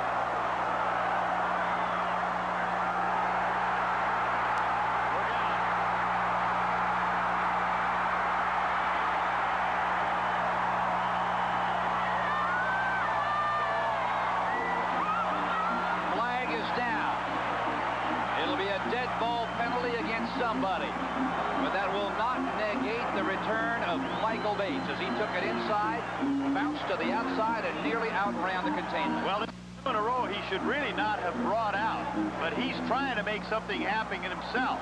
He's got the speed, he hits the crowd there at the wedge, bounces off, stays on his feet, does a full 360, turns the afterburners on. The kicker is going to come across, Robbie Keene, to finally make the play, and Bates says hello with the little left forearm there. They occurred at the same time, no yardage, first down. Well, George Mala'ulu has come in to try and spark these Wildcats of Arizona. He comes in to replace Ronnie Veal. Mala'ulu, only 1 of 7 in the passing department this year. Last year versus Cal, suffered the knee injury that put him out for the year.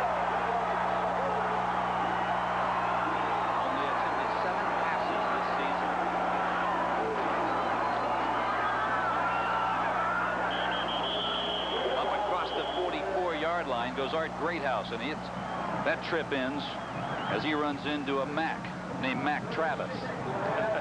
Or Mac Truck. Well, I don't know what's going to come out of this particular series of plays for Arizona State, but I'll tell you one thing. There was a renewed intensity by the offense there on that first play. The lines fired out. The running back, Greathouse, hit it in there harder. Second down and 6 from the I formation. The pitch goes. No, it's coming this way. Little pitch pass. Terry Vaughn has got it.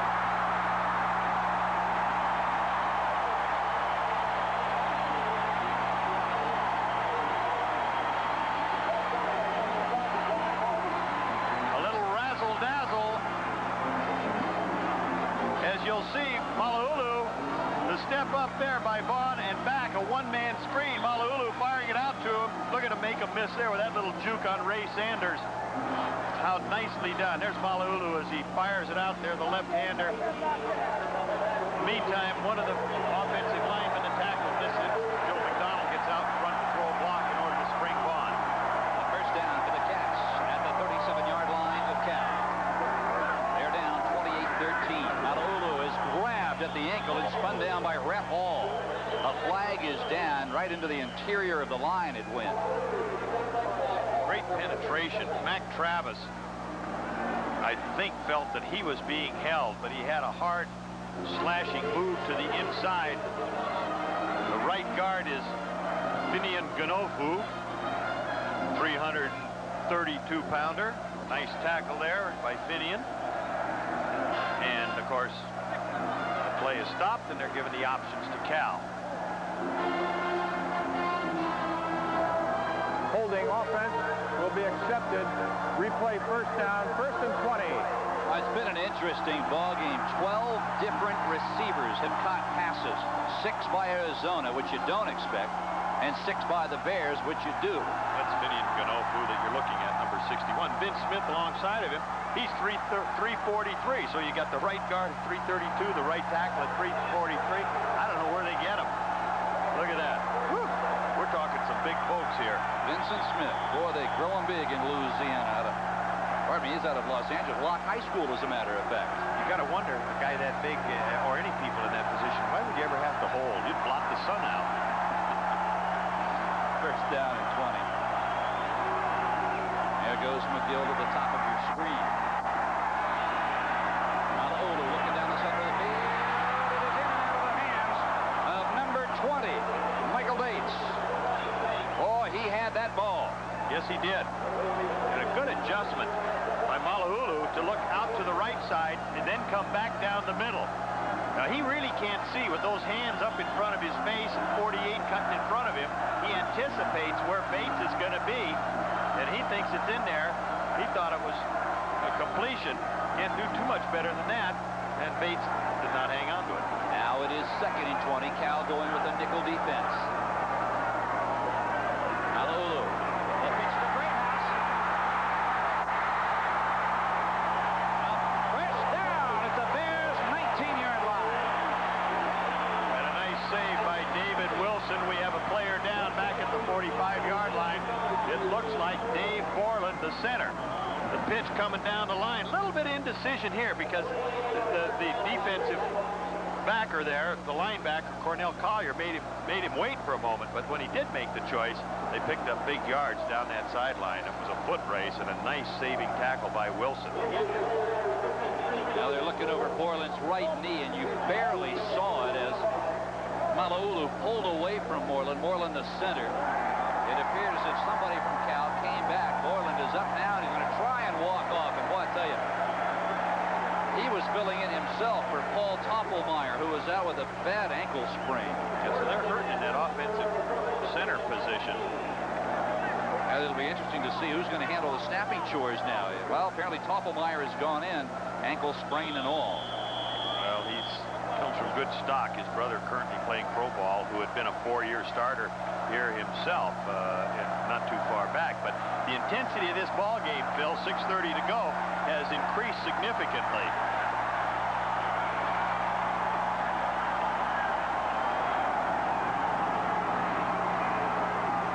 Nothing up the middle, maybe a yard. Clock running, 6:15 to play third period. A little bit surprising to run that particular play inside over the left guard tackle when you just mentioned about Toppelmeyer having a bad ankle to begin with, but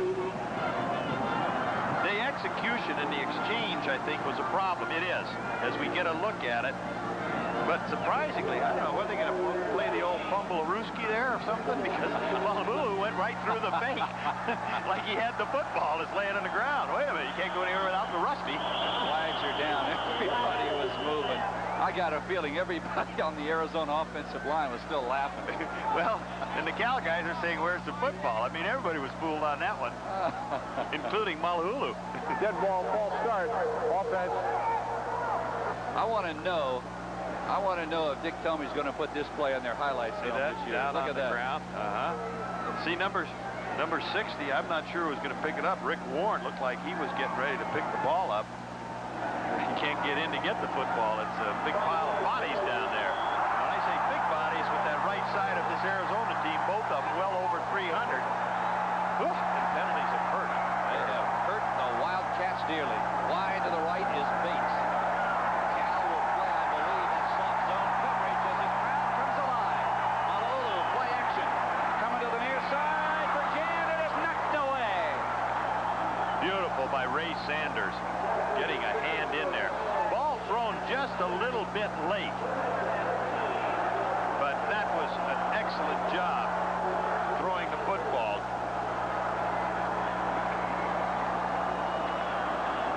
See him step inside there and use that left hand. In the meantime, keeps his right hand off of him. That is absolutely terrific. But Ray Sanders, oh, what a nice play on his part. That's picture perfect. Now 3rd and 15.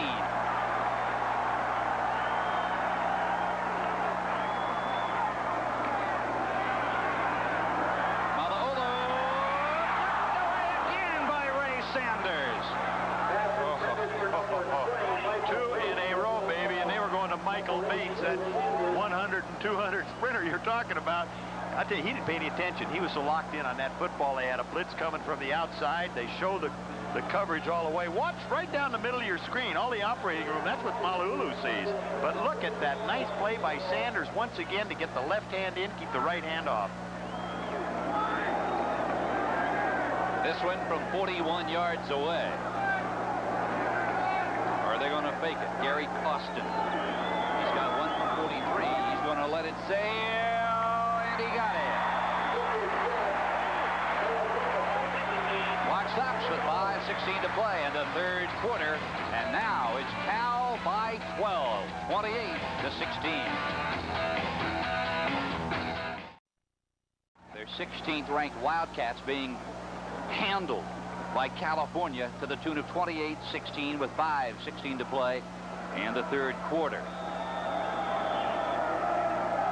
There is Russell White, and keep in mind, coming into today's game, he averaged 45 yards per return. Cal, I believe, as they drop 6 men back inside their own 30, are going to try and set it up for White.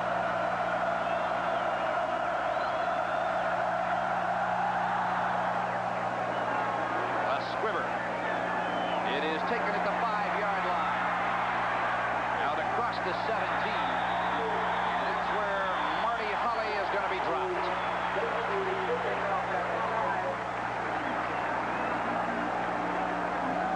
Well, Arizona, they went 35 yards on 8 plays, capped by Gary Costin's 41-yard field goal, and it's now a 28-16 game. Glenn Walker is down on the sideline. Glenn?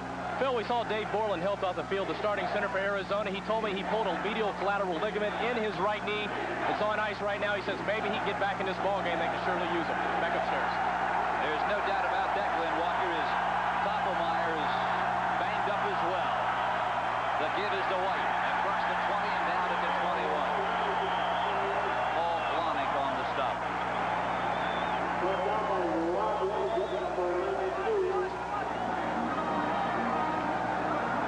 Now to remind you, 15th ranked Ohio State knocked off by Southern California. Arizona State manhandled by the Tigers of Missouri. Nebraska all over the Beavers. No surprise there. That one I am very shocked by. Colorado over the Huskies. It was Oregon knocking off the 4th ranked Cougars of BYU 32-16.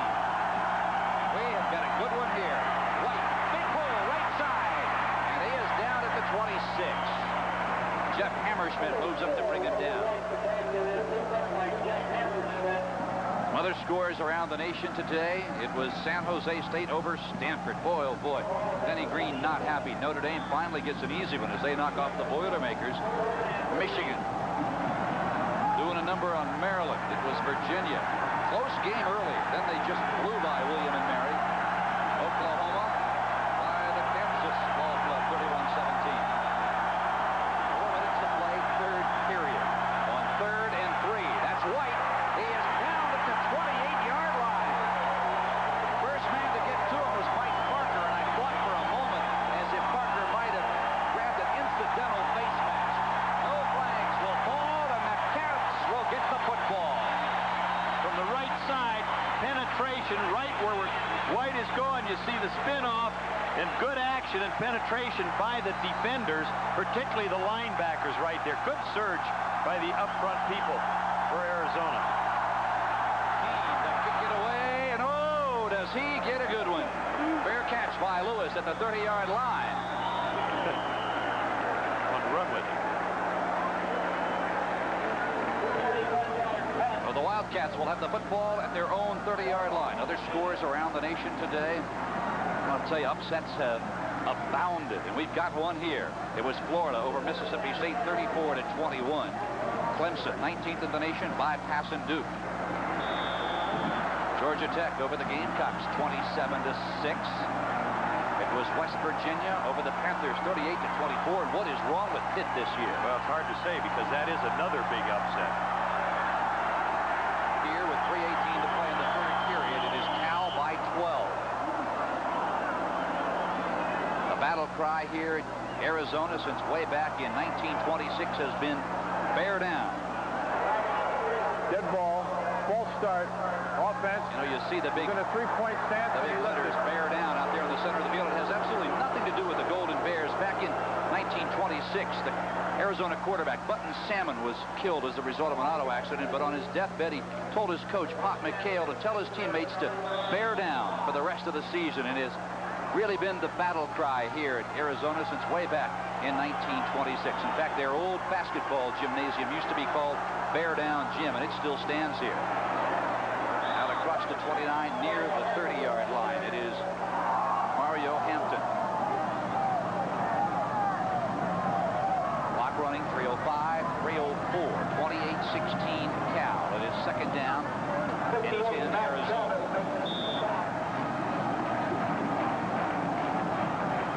Well, Don, if you're Bruce Snyder, you've got Arizona exactly where you want them. You want them to have to put the ball in the air. Flags fly. And Mala'ulu flies to the turf. And Chidi Ahanatu was jumping across there, and then I think Toffelmeyer tried to snap the football, catch him offside, and I'm not sure whether they're going to get illegal procedure or an offside call. It could go either way here against either team. Offside. Defense will be accepted. What a move by Paul Toffelmeyer. The junior center who had to come into the ball game because of the knee injury to Dave Borland. He saw somebody jump and snap the ball. Well, you see that's Ahanatu there that hopped across trying to get back. And that's what you teach centers, is to bring that ball up if you see somebody moving across. Now, that was a little bit removed from him, so that's pretty good peripheral vision. Kyle Jan is at the top of your screen, the three-back offense for California. George Mala'ulu is at quarterback replacing Ronnie Veal, and it is Mala'ulu with the football. He turns the corner and is grabbed at the ankles. Boy, what a tackle by Castle Redmond. And Art Greathouse was on the outside just begging to have the ball pitched to him, because in that instance, Cal did not play that particular option like they played some others. And as a result, Greathouse had running room out there. There was nobody to pick him up defensively. Now it is 3rd and 3. A big, big play for the Wildcats of Arizona. And if Cal can hold, they'll get the football with 1:40 to play in the third quarter. Mala'ulu spins. He's got the first down across the 42. Bill Ayer finally tackled it.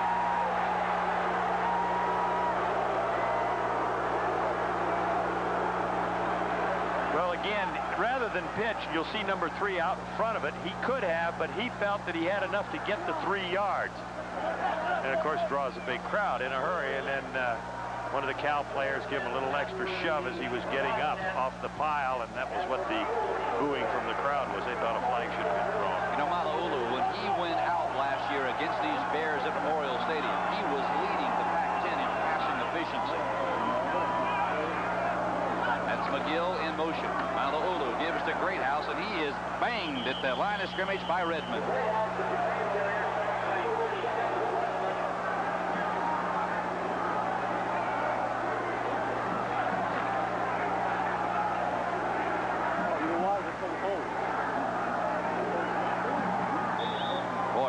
He has been around or in the action all day long. Yeah, he has. And look at that good leverage position as he stings him there. Didn't exactly knock him backwards, but you saw his head snap a little bit. He knew that he got kissed. Inside a minute, 40 seconds to play, third quarter. Mala'ulu wants to put it up now. Going for it all, Michael Bates, and it is way overthrown. It appeared as if Bates wanted to run the stop and go. Mala'ulu had the flag pattern call. Yeah, a little miscommunication. That's a tough throw on his part, though. They were going all the action of the play to Mala'ulu's left, which was good because he's a left-hander. But then he had to stop and throw across field back to the right side. I think as much as anything, even though there was miscommunication, he wasn't going to take a chance of putting that ball inside where it could be intercepted. There were a couple defenders. He just really hummed it out there and pretty much threw it away. Now 3rd and 9, Cats.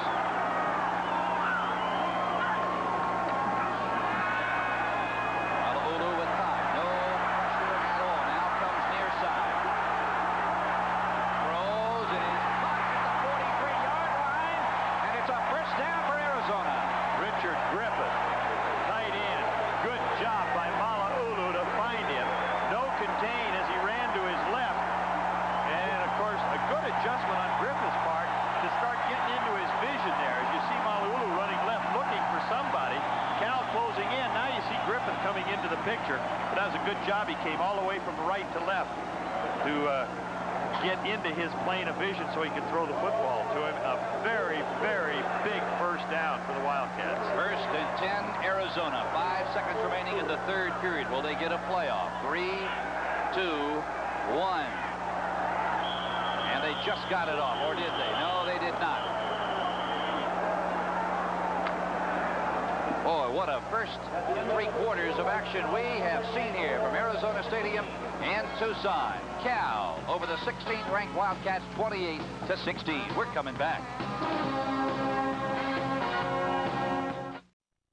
Done it a couple of times, and then Russell White scores his 2nd touchdown of the game and his 6th of the season. White with 2. Costin has 3 field goals for the Wildcats. So as we head now for the final 15 minutes of play, Arizona is going to be going uphill.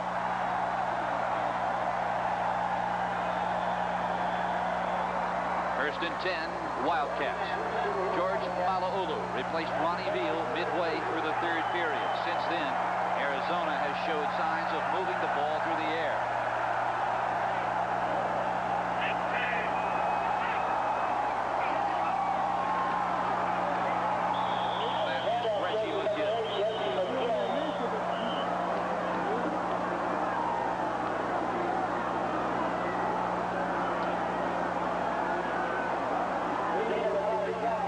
Second down and 9, 4:41 to play in this game. Boy, what a huge lift this would be for the Bears as they head into the remainder of this 1990 season. Boy, Bruce Snyder, he's got to be saying to himself, where has this effort been all year? Well, he can look back, and he went against 2 passing teams in Miami and Washington State. That's what caused him the problem. Bates goes in motion. Illegal procedure. It was Rob Flory, the right tackle. You know, they caught 2 teams with really premier passing quarterbacks that hurt this Cal football team. Start, offense, still 2nd down after a 5-yard penalty. You know, and part of the thing that happens too, Phil, when you play a team like that that can score fairly quickly, as those two teams can. It takes you out of the rhythm of the football game that you want to execute, and that is Cal running the football. And we've seen when they've been close like this, they're able to do what they want to do in terms of getting their two premier running backs in there and throwing to sort of accompany that. Sun begins to break out here as evening begins to set over the Sonoran Desert. It is second down and 14. Play action, Mala'ulu rolls right. He's caught at the 40-yard line. And down to the 37. Mario Hampton out of the backfield is dropped by Air and John Hardy.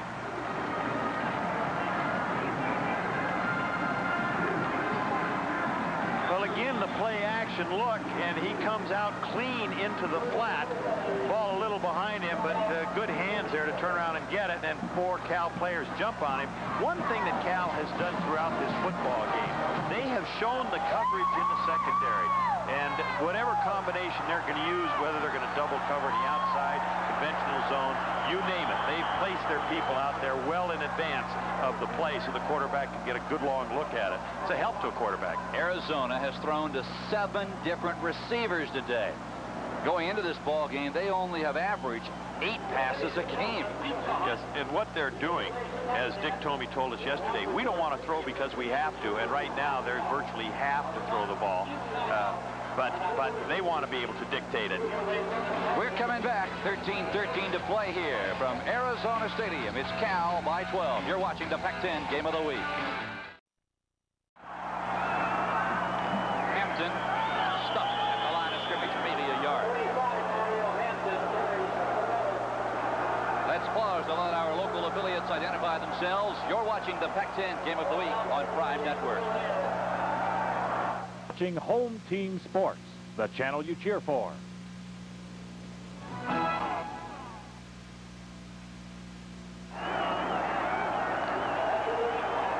now it is 4th and 3, and the Wildcats have no option at all except to go for it. And run an option.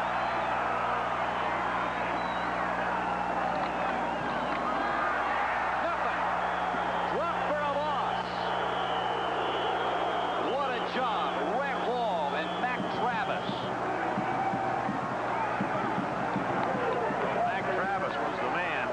I'll tell you that. He got penetration 2 yards deep. That's all his teammates that are patting him on the head and hugging him at this point.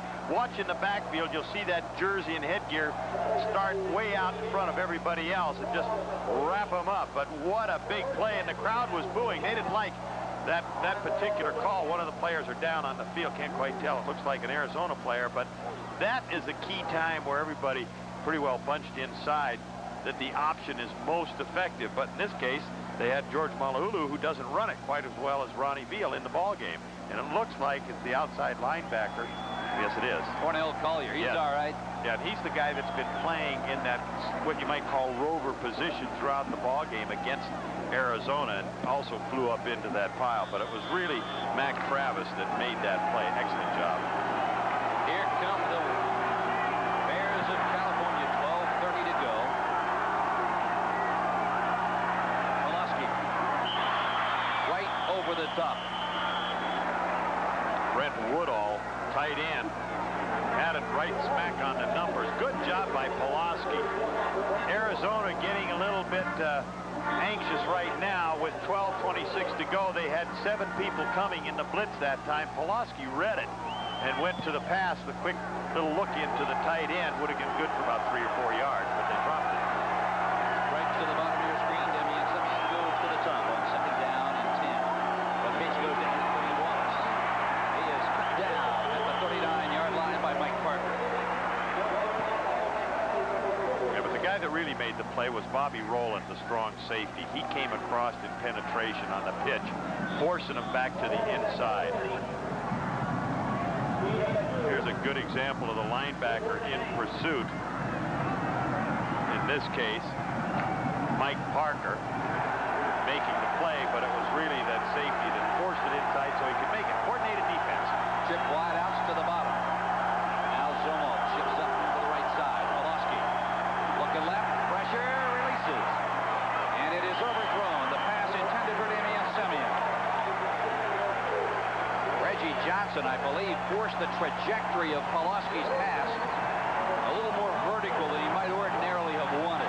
Yes, and the defensive backs really did an excellent job coverage-wise out there. Nobody really came open very clean, and that's a group that Dick Tomey thought was really the best group of defenders he's had in the secondary since he's been here. Joaquin has had an excellent day, averaging just over 42 yards. Darrell Lewis, I'll tell you, he has yet to break one this year. Good, high, spiraling punt. Lewis at the 19.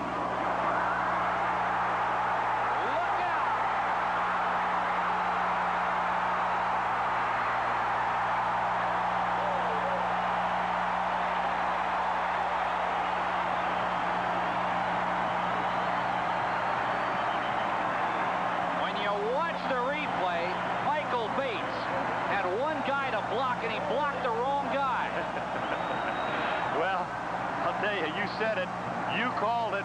Lewis, due to break one, mentioned he had returned one earlier this season, 75 yards. It did not count. If it could be more timely right now, they're 3-0, but they're struggling to try and win a fourth game, trailing 28-16.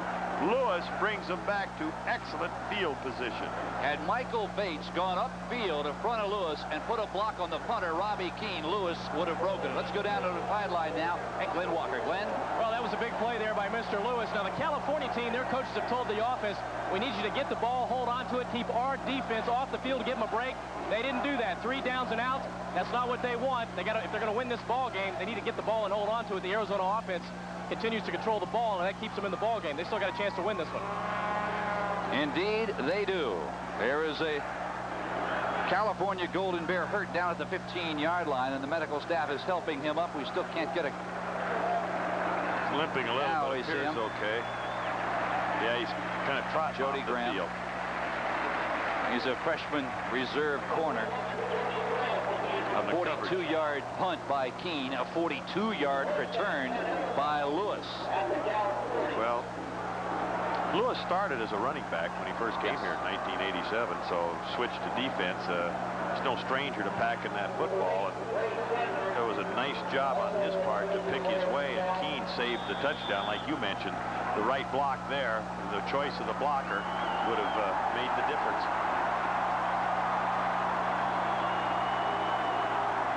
Wildcats with the football, 1st and 10 now at the Cal 40-yard line. In motion, it's McGill. The pitch comes to the near side. Greathouse, can he turn the corner? Whoa! He is tripped up by John Hardy, sent him airborne. I'll tell you, if he didn't show up on radar at Sky Harbor Airport, he came close. Well, he came out of nowhere as he's moving across there, because Greathouse had some daylight on the little pitch with the lead block up in front of it. But Reggie McGill, number 8, there leading it. But you saw Hardy just come flying through there to make the play. 2nd down and 7. That's Bates heading out of your picture. Play action. Malaulu looking for Bates. He's got him open, and he's got it. The 10-yard line.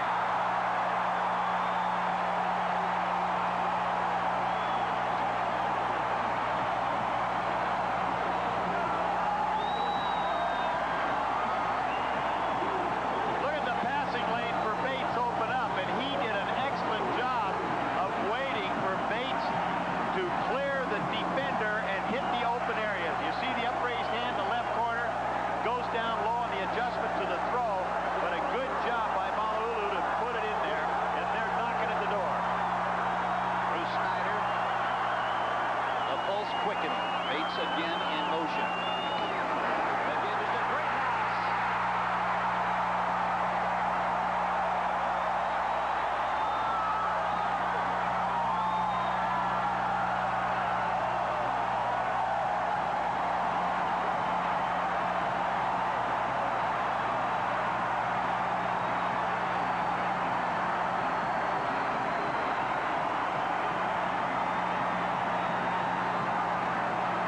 Art Greathouse, a big hole, and he took it.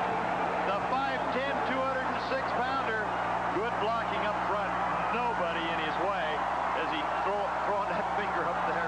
That's a touchdown, folks. Big one, too, I might add. Gary Custon, his last missed point after back in 1986.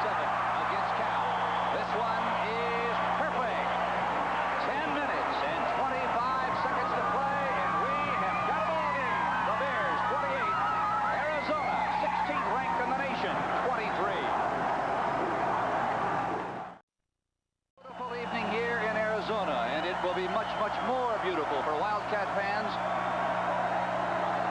if the Cats can somehow come back and grab a lead with 10 minutes and 25 seconds to play.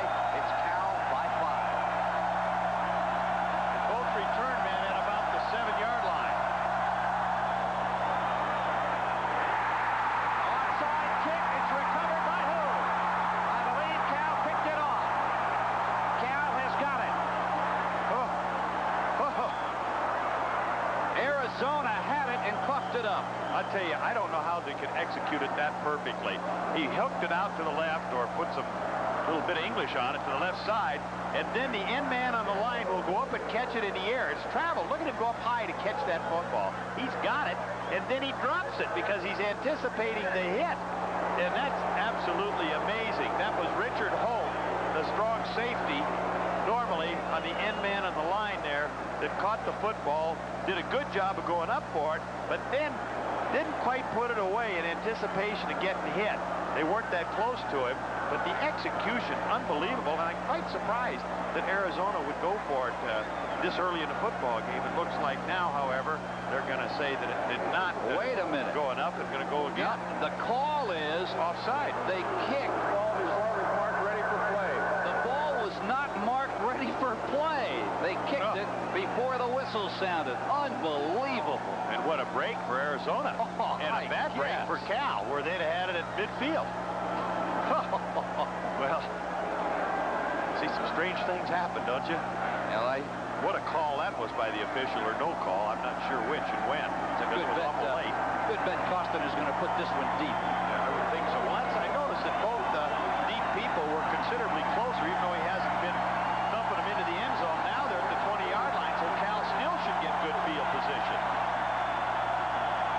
Costin is calling the play now, and you'll watch the Cats kickoff team spread out. And now Cal counters by backing up.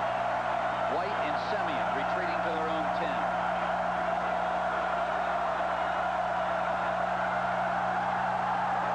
And over in. Taken by Marty Hawley. No, it goes out of bounds, and they'll back him up farther and make him kick again.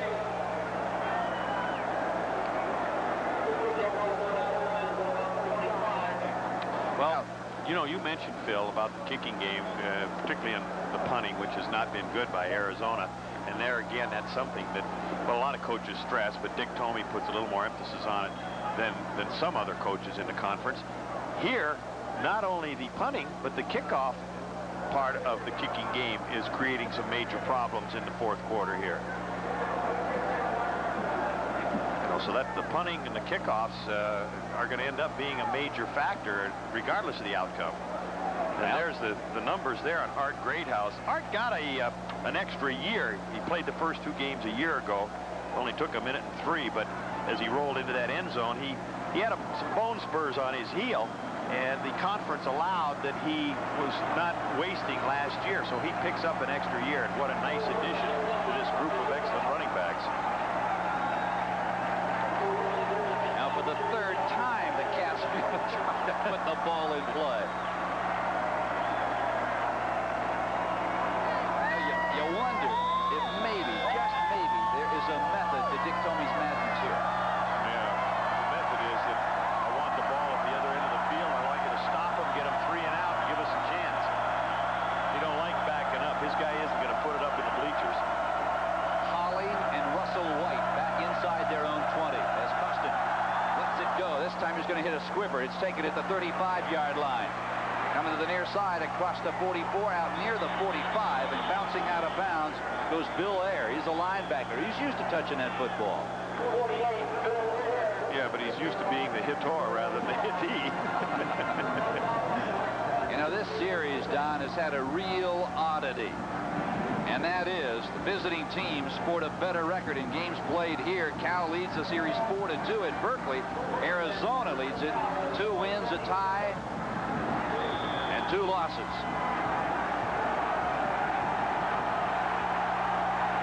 Tranks and Semien, the wideout. Play action, Pulaski underthrows the coverage. No, pass intended for Brent Woodall, the backup tight end, and it didn't get there. Well, the Pac-10 Game of the Week returns to Prime Network lineup on Saturday, October 13th. Now, we're not sure exactly where we're going to be that weekend. It depends a lot on the conference race. We'll either be in Eugene as Oregon takes on Washington, in Corvallis as the Beavers host the Arizona Wildcats, or right up the road in Tempe, where Arizona State Sun Devils will take on these Golden Bears of California. Check your local listings. The one thing we do know, it will be coming your way at 3:30 Pacific time. Pawlowski, he's rolling right, throws, intended for Simeon, and he's knocked away. Jeff Hammerschmidt, boy, what a shot he put on Simeon. Yeah, and Hammerschmidt didn't go for the football. Another step, he might have picked that off. He was going to go for the hit. You'll see him 15, dead center in your screen. He is totally intent on punishing the receiver at that stage. He wants to make him look, but if he could have picked that football off, outstanding athlete, one of the true leaders in this program. Now this is crunch time for Cal. Surprised about Cal. They aren't fooling around. They came out throwing, and they've had such great success running.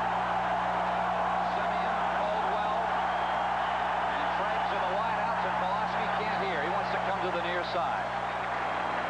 Called a timeout, and that will leave them with 2. They had 3.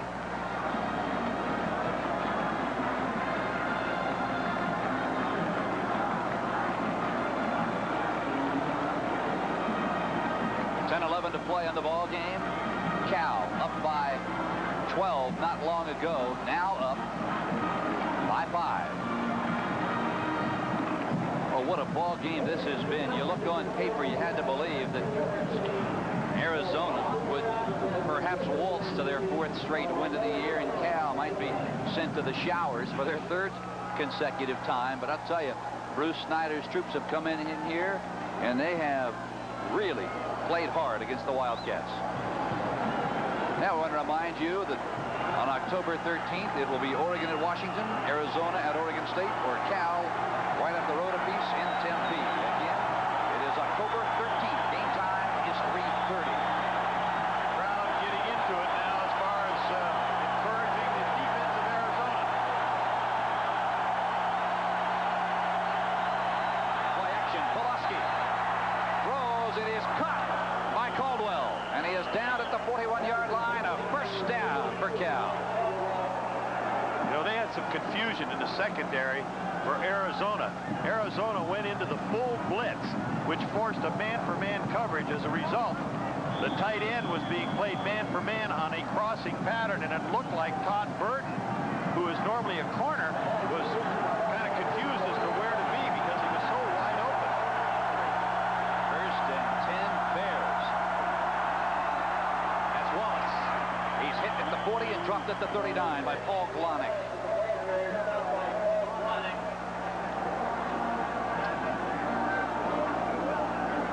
Now, Bruce Snyder told us last night that in this game today, Don, that his Bears could simply not afford to self-destruct in critical situations. Doesn't get much more critical than they are right now. Up by 5, final quarter, 9:22 to play, and they own the ball. Yeah, they lost points just before the half on that interception. He doesn't want anything like that happening again.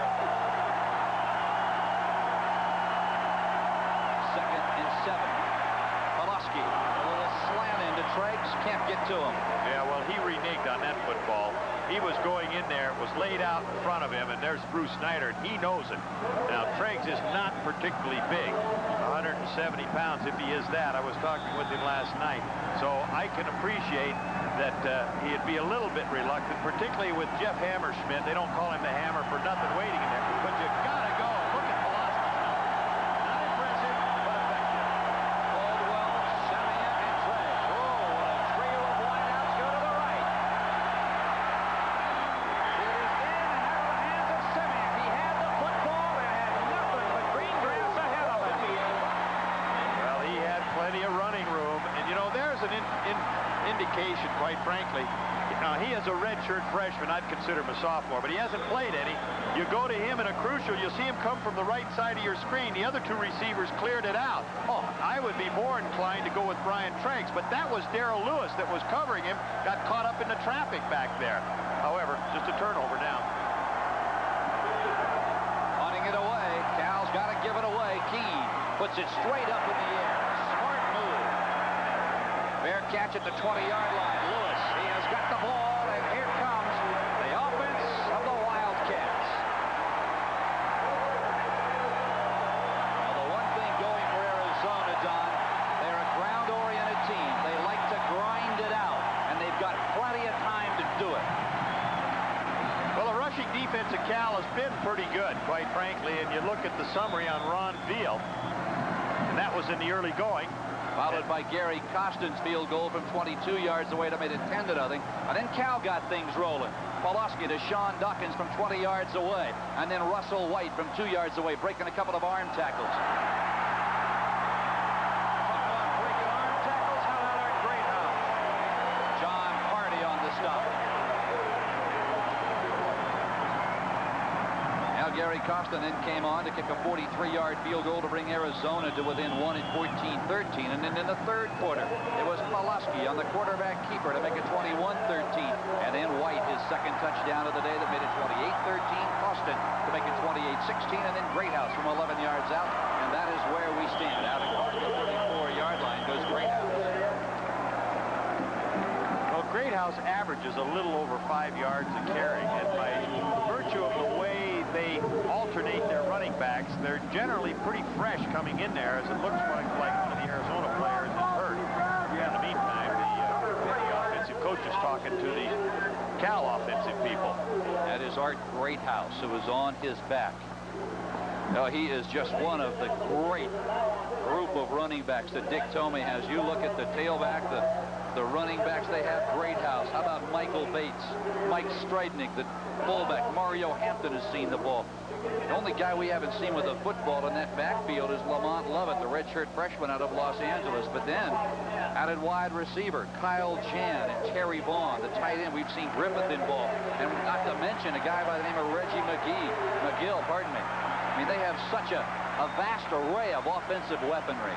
Well, there's Greathouse's numbers, over 7 yards a carry. So they will miss him, and I suspect he might be back. He doesn't look like he's hurt too badly. And you're right, they have a tremendous number of skilled people in all of those positions. Good depth. And probably a big part of that is the fact that normally they play in such hot weather here, they need to rotate a lot of people. That's a good point. Very, very good point. 8:19 remaining. Second down and 7, Arizona. They're down by 5. Hampton and Bates are the running backs.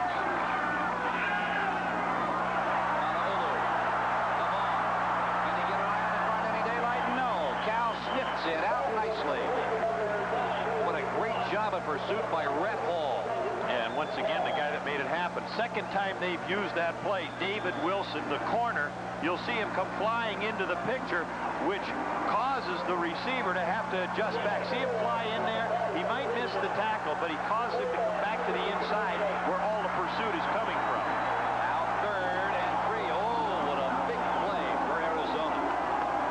Short side of the field, Bates. He is grabbed by Collier and spun down as the football goes out of play. Football was fumbled out of play. A flag is down at the 38. Who is it against? I think it might be Arizona on a hole behind the play, but once again, tremendous penetration right there. That number 36 is Cornell Collier, the linebacker that's had the adjustment to moving side to side in pursuit, playing what you might say out of position. On the offense, the penalty is refused. 4th down. Yeah, it puts Arizona into a seemingly punting situation with Josh Miller coming on. I might explain by out of position. Normally he's out on the end of the line in some spot. Here he's in the middle. Now the punt team hustling to get in. They might get too many men on the field. Cal calling a timeout. Smart move. Excellent move by Cal. Man, they had more players running on and off the field than they had on the bench. What you have to question here, though, is that Cal should see, or at least recognize, that Arizona had gotten their punt team out there. Also, Cal wisely calls a timeout. It comes with 7:30 to play. Don't you dare go away. 28-23. Arizona forced to give the football up with 7:30 to go. And it is Josh Miller who will try and get his foot into this ball. It's a beauty. Trike's calling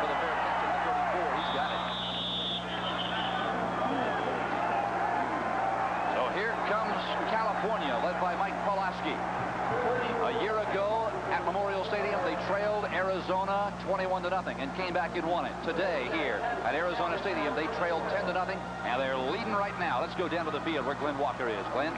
Well, Phil, the clock is beginning to wind down here for Arizona. They just lost one of their offensive weapons. Art Greathouse, the running back, you saw him lead the game.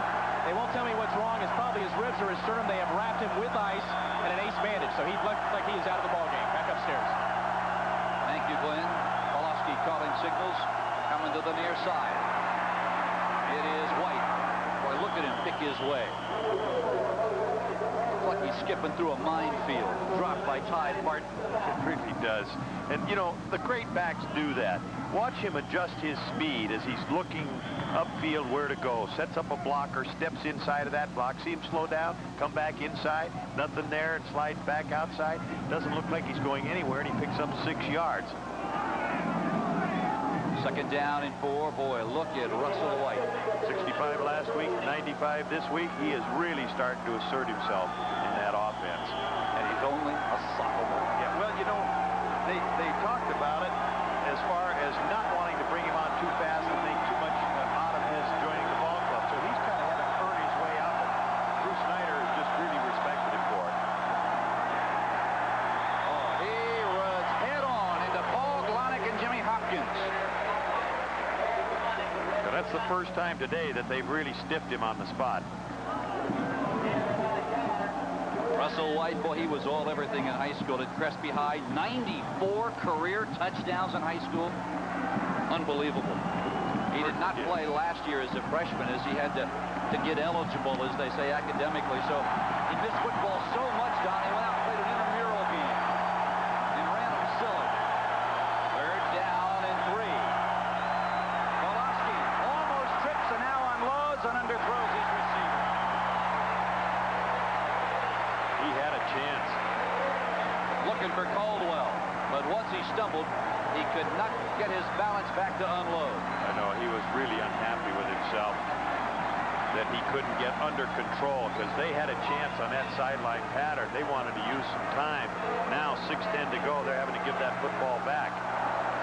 Well, Arizona, they have blocked 34 kicks over the last 7 years, and they are coming after Keene.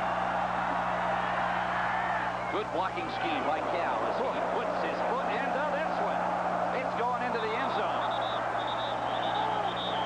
It'll be no return. The ball had gone into the end zone and bounced out. A 59-yard punt for that man, and what a time to get it if you're a fan of the Golden Bears of California. 5:59 to play in the ball game, and Arizona's going to have it again. Well, you know, he wasn't kicking particularly well in some of the early games, and Bruce Snyder had felt that, unfortunately, watch the ball come down and hit right at the line. You'll see the chalk mark. You know, I tell you, that a yard or two shorter might have stayed in. Look at Keene. He wants it to stop, but he's happy with where he put it. Greathouse is out of the backfield. He has a chest injury of some sort. That is Malauulu. He is grabbed at the ankle and spun down there by number 37, Castle Redmond. I talked about Redmond in the first half, Don Heinrich. He's a tough fella, and yesterday defensive coordinator Kent Baer said, other than Castle Redmond, nobody on our defense has played exceptionally well. And then as an afterthought, he said, you know, I don't know how Castle Redmond comes out here and plays. He's had 2 very, very painful knee surgeries, yet he's still effective. Yeah, it leads the team in tackles. That's how effective he is. Second and 2. McGill in motion. The pitch goes to Bates. Nothing doing. Nice play. Cornell Collier. Nice play. Nice tackle. Almost lost him. But he drops him for a loss. You see him coming across to the right, 36. That's where he's lined up back behind there. They don't have anybody to account for him from a blocking standpoint, but that's normally he would be on the right of your screen in that linebacker position. But now he's like trailing the play, and they don't have him accounted for on the offense.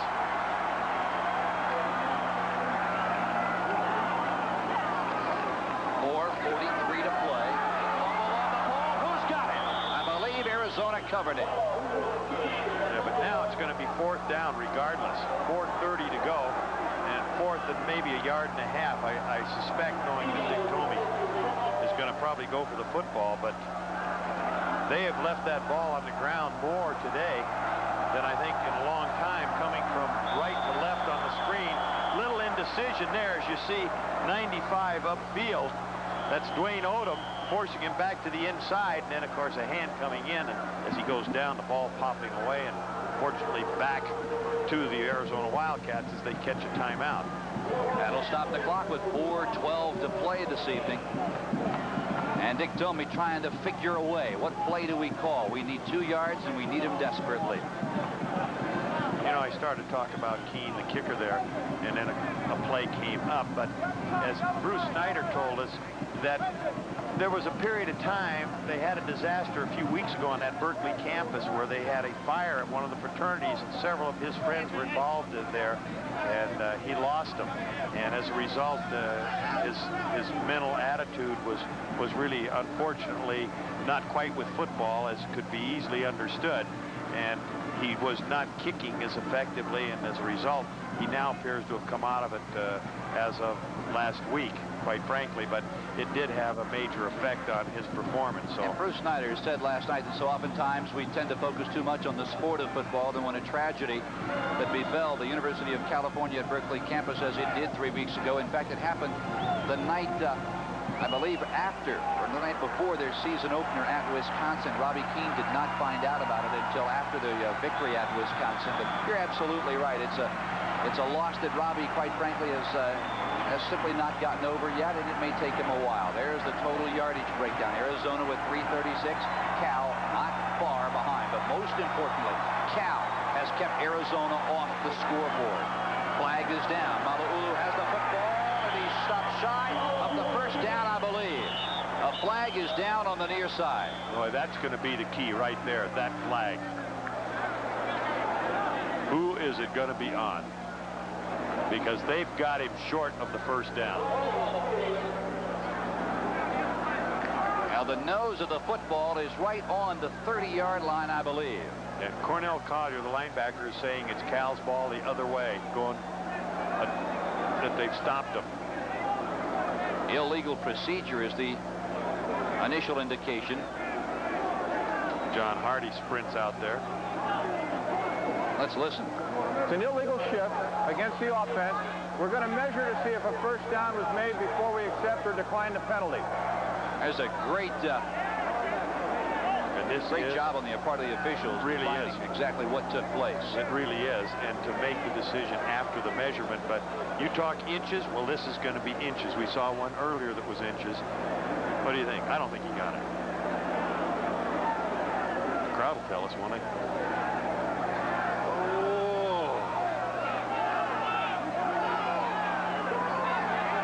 It's hard to tell. Hold on a minute. They still haven't indicated. The angle for us is difficult. Cal is saying no. The penalty for illegal shift will be accepted.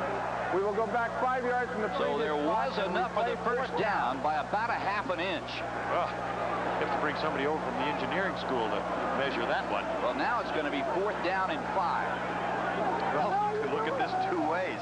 Cal gets a break that they had the penalty call to the extent that they get another chance to stop him. And on the other hand, it looks like Cal now is going to be in position to receive a punt that Arizona, with 4:07 left, is going to kick it away. Josh Miller standing inside his own 10-yard line. Triggs back at his 40. Good move, too, because Cal would be in position to at least kick a field goal, but make it 31-23. They'd have an 8-point lead, so Arizona would need a touchdown and a 2-point conversion. And that is not easy to get that 2-point conversion. Now there's some confusion. 4 minutes and 6 seconds to play. It'll be Triggs, and I believe that is Anthony Randolph. Set the clock to 4 minutes. Watch me. I will start the clock. Fisher wants to run down to 4 minutes, and they'll take 6 seconds off. Game clock should read 4 minutes. 4:00. Cal goes to a double safety here, something they haven't done the rest of the football game, trying to blanket the field. Randolph and Triggs. And now we are set to go as the clock begins to run. 3:56, 3:55. Josh Miller waits. Good snap. The short kick. Will they get the bounce? particularly as it goes out of bounds at the 40-yard line. 3:41 to play, a 37-yard kick. Arizona with one timeout, the Bears likewise. Well, now, if you're California, 3:41 to play, Don, you're standing on the sideline along with Bruce Snyder. What is your play selection?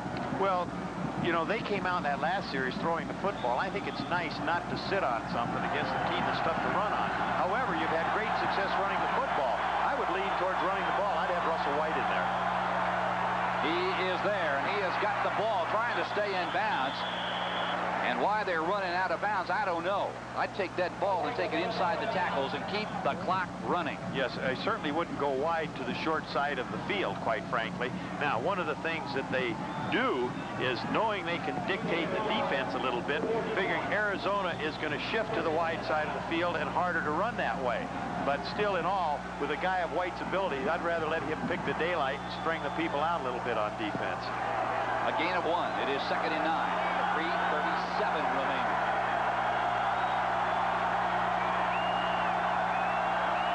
Arizona showing blitz. Pulaski with time. Dumps it out. It is caught by Zomel.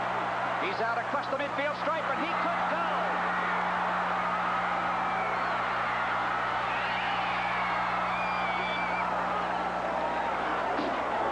What a call they had.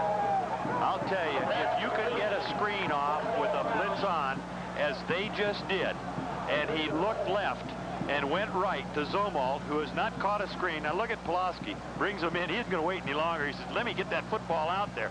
Blocker in front of it. Number 68 right there, leading the play for him. And down the sidelines, it's a foot race. It's really a great play on the defense to knock him out of bounds right there in order to save the touchdown. And that was... What a run. 52 yards. That's okay, because it was really well executed on their part, and that was Castle Redmond that saved it. Russell White drops the football, and Arizona has got it back. Oh, hold everything. Oh. Paul Glonick, the right place at the right time. And a missed execution on the handoff. If we pick it up as we are, reverse pivot, a little too far away, he doesn't get the football out to him. Pulaski, in this case, to Russell White. Now, whether Russell White ran wide or whether Pulaski didn't get shallow enough, but there was a case of Pulaski should have hung on to the football and taken the loss, because, again, you're in position for the field goal and you utilize more time. What a disastrous play.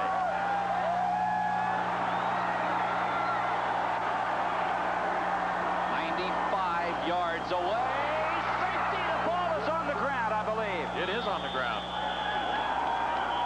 And that is a safety. And that was, I'm pretty sure, for Cal, it was either Joel Dixon or Dwayne Odom. Joel Dixon, number 99, as he sacks George Malauulu, and that's 2 points. One sack this year. They've expected more out of him. But watch the right side of your screen. Comes through clean. Nobody touched him. There's the backup in front that was supposed to get him and did not touch him. It looked like he just stepped out and let Joel Dixon, whose strength is a pass rusher, there you see him hit that gap. And unfortunately, that's Mario Hampton that did not take him. Whether it was his responsibility blocking-wise, we don't know. Normally, it's a lineman that's going to take another defensive lineman. But in this instance, nobody touched Joel Dixon, and that's the biggest sack of his career at this point. Well, 2 weeks ago on our Games of the Week opener here on Prime Network, we had the thriller at the Rose Bowl. As UCLA won it in the last second. Last week, the huge upset. The Washington Huskies over Southern California 31-0. And then today here in Tucson, boy, what a game. And you know, this is interesting because you have to kick the ball back to him. And normally, when you've had a safety against you, you generally punt the football away. Now, however, they are trailing by 7 points. There's 3:18 to go. They may put it on the ground and try the onside kick. I think that's it. But the next thing is that now, if Cal recovers it, even if they don't run it out or get into the end zone, as Joel Dixon is saying, yeah, baby, give me some more of those kind. Yeah, nobody touched me. I like those quarterbacks, particularly in the end zone. But the thing is, if Cal has to eventually do something with the football and there's still time left, they could kick a field goal by virtue of their positioning, or in all likelihood, pretty good positioning, and put this game out of reach. So there's a lot of little chess-type playing antics taking place here, particularly in the late stages of this game. What a football game we've had. Well, Arizona, this is a big game for them because after today, they go on the road to face UCLA, Oregon State, and then Southern California. The Pac-10 Game of the Week returns to Prime Network lineup on Saturday, October 13th. Pass and a run by Russell White to take a 14-10 lead, and it has been California ever since. But a close football game. And, you know, really, before that last play for the touchdown, I don't know what Mike Pulaski did in the huddle, but you got to come in there and say, hey, let's not make a mistake. Let's not let anything go wrong. Look at the way he has his tee upside down. It's very interesting. The ball goes upside down. It's so interesting that it doesn't work.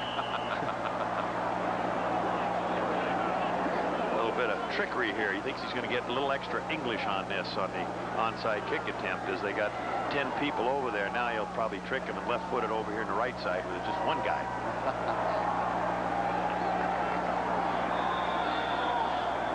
Boy, how about being underneath the pile, and it's going to take place right here. Will they put it airborne? Every guy up there is saying, boy, I hope it doesn't come to me. There's 9 guys going to jump on him.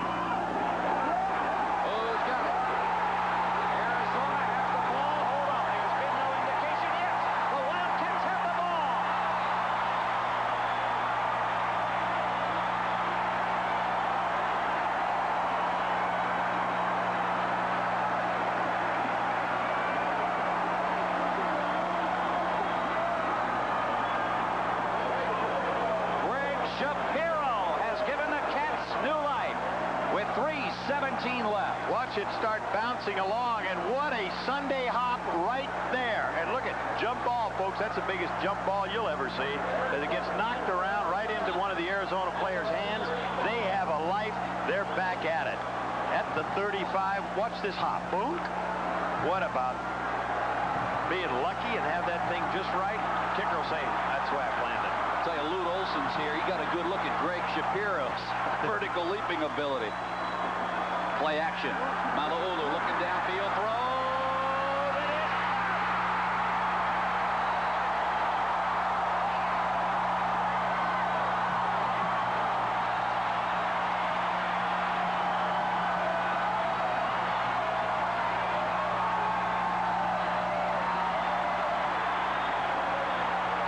And that, folks, means keep the clock moving. And you'll watch here, after the throw, John Hardy, number 1, will go up with the left hand or arm extended, couldn't get to it, dropped over the top, juggled, and caught. That is Hampton inside the 30 down to the 28-yard line. Wayne Odom. I'll tell you, several hundred people were filing out of Arizona Stadium until that roar went up, and that has stopped them dead in their tracks as they're heading for the parking lots here. And a lot of them have left, you know, figuring it's over with. Well, it is not over with by a long shot.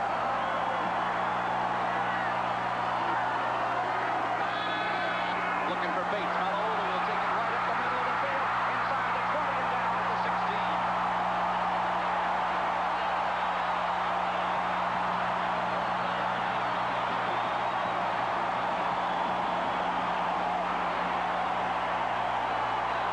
Wayne Odom down on the field. It's a first down for Arizona.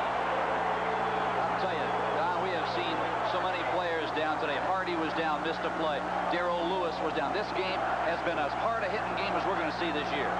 Well, you know, both clubs really have a lot to try and prove here. Arizona to stay ahead, as you see Mala'ulu come up the center after the coverage, doesn't leave anybody to throw the football to. He does a smart thing about not taking a chance. Bruce Snyder is on the sidelines wheeling his arm, wanting the clock to keep moving. Odom, this could work for or against Cal. It could slow up the offense of Arizona that's moving very well and maybe get the Cal defense to regroup. One of the things they've had trouble doing this year. Or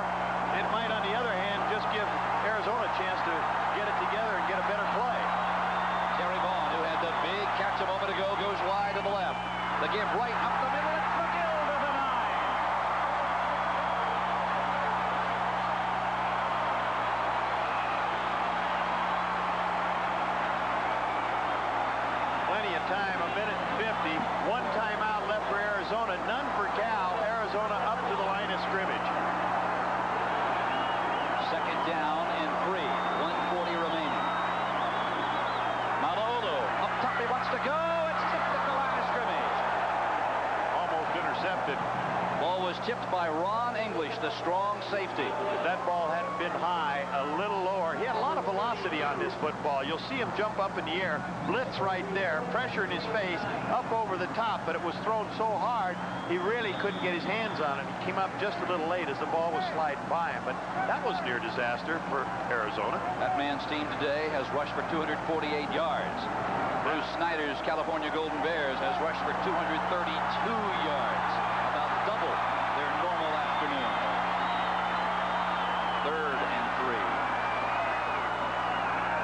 Malolo trying to get outside 15 and chased by Collier. And he'll go out of bounds at the 14-yard line. Oh, big play. Big play by Collier. And why in the world Malolo didn't throw it out of bounds, I'll never know. I think he had difficulty trying to cock his arm with Collier right on top of him. And I might add, there was excellent coverage. You see right there, now Collier's taken a pretty good angle to cut him off, and he really can't slow down to get under control just to crank it up and throw it away even. So that was really, you know, doesn't look like that big a play, but it really is. As here we are looking at 4th and, well, about 8 yards, so they lost a couple, but more importantly, they need pass rush right now. 4th down and 8 from the 14. This is the ball game for Cal. They need pass protection.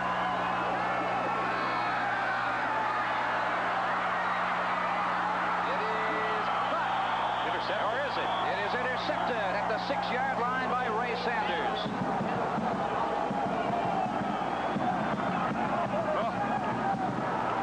And there it was, pass rush, something Cal has lacked all season, but they sure got it there when they needed it. And a great job by Ray Sanders, his 2nd interception of the ball game. Yeah, he has played a terrific football game. Dives down low for it, actually could almost let it go. But you'll see Malolo sit back in there. Good passing lane, quite frankly. The pressure is getting to him, the ball down low. But 4th down doesn't much matter at this point. It is all Cal. 1:23 to go. 1 timeout left for Arizona. None for Cal. The sneaks or sit downs and the game's over. And now Pulaski wants a timeout. Well, they're not going to give it to him for some. Well, they don't have it. Pulaski takes it down. Cal does not have a timeout. Pulaski realized it when he looked up at the scoreboard. I don't know what he was thinking either. He looked like he wanted to throw the football as he backed out of there.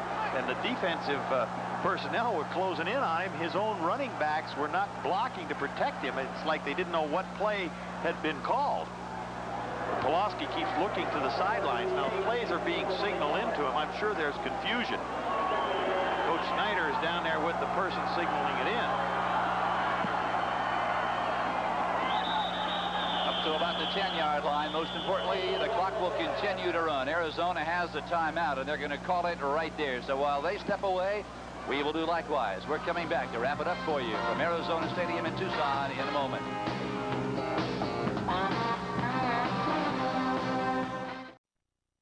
Or what is it between these two teams? And I said some teams just seem to match up. They keep us straight. What could happen? It doesn't figure to be, you know.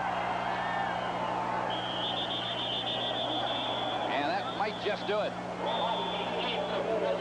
Pulaski with the keeper. And Arizona has, for the 3rd consecutive year, stubbed their toe on the Bears of California. Wow, for that group right there. Don, you said it early in the first period that California had played much, much better than their record or even their statistics would indicate. Yeah, they've given up 35 points a game on an average, but that it was really still not a clear picture of what's happening, even with all the numbers, yardage. So now with 4th down and 6. Don't be surprised if we see... We'll take a penalty. Hunter just may run around with this ball. Yeah, they are going to take the penalty. Bobby Keene claps his hands and says, hey, we'll gladly take that penalty, pal. Sure, now he can run around. Or kick it, depends. You know, there's a lot of options right here. The problem is if you want him to run around and be tackled, you know, you got to cover the football. He has worked as a disaster quarterback a few years ago. But still at all, you know people are going to be after that football if he decides to take a knee, and then you still got to kick it away. He could eat up 4 seconds, so he could run it out by sprinting to the corner. Come on, Robbie! And then step out so he doesn't get pounded. Now the official has asked for 3 more seconds to be put on the clock, and they have done it. It is now 7 seconds remaining. They'll walk off the penalty. That changes it just a little bit. Yeah, absolutely, because Robbie Keane, it's unlikely he can run around for 7 seconds. Now, you give Darrell Lewis a chance at a return here. And boy, he broke one earlier today. Well, the block is the key right here, I think. You got to try and go for the block. Percentages of the return I think are tougher than the block, even though you got a great return guy. Might even go for the safety. Look at this. Yep, take the safety. Well, that was automatic. We talked about him getting the safety and then kick it away, and now the clock is at 4 seconds. But it's not a very comfortable feeling to be sitting back there, and here comes 10 guys at you. And first you got to catch the football, which shouldn't be a consideration, but you know you have to do it. They do get dropped, and then you say, "Ooh, how long do I wait?" But you know, Don, instead of taking that ball and taking 1 step back, I'm surprised Robbie didn't take the ball and bolt run for a sideways. I agree. Well, that's why I said he could run to a corner, but he didn't want to take a chance. Apparently. He took the easy way out. I don't know that I could blame him on that count. And hey, the way he kicked that last punt that we saw that was actually 68 yards in the air from where he kicked it, he gets one like that, the clock won't start until the ball is touched. But we weren't this far south. I think it'd bring snow. You know, it's interesting. You talk about California's defense coming into this ball game against Miami. And last week against Washington State, they really played with very little intensity, absolutely no emotion whatsoever. You can't say that about this Cal defense today. No, you certainly can't. They seem to have arrived for the first 3 games that they were struggling, and they came in with just 1 turnover on the plus side. Created a number of them here this afternoon, several fumbles and so forth. That's a good point. Last big interception. Arizona had only really given the football away 5 times all year long while taking it away from opponents, a total of 12. So they were +7 in the giveaway takeaway category today. That too not the case. Well, I think as I think about this one, the Bears had 3 fumble recoveries and that last interception. So there's 2 interceptions. So there's 5 in itself. So maybe the fortunes are changing a little bit for them on breaks going their way. Robbie Keane will let it go, and they'll try and get downfield and cover it. And the Bear catch call for no. Darrell Lewis is going to try and do something with the football. Flags go down. That's a forward lateral. It's over with anyway. This one's done. Clock expires. Final score. Cal 30, Arizona 25. Don't go away. We're going to come back and wrap it up for you in just a moment. You're watching the Pac-10 Game of the Week.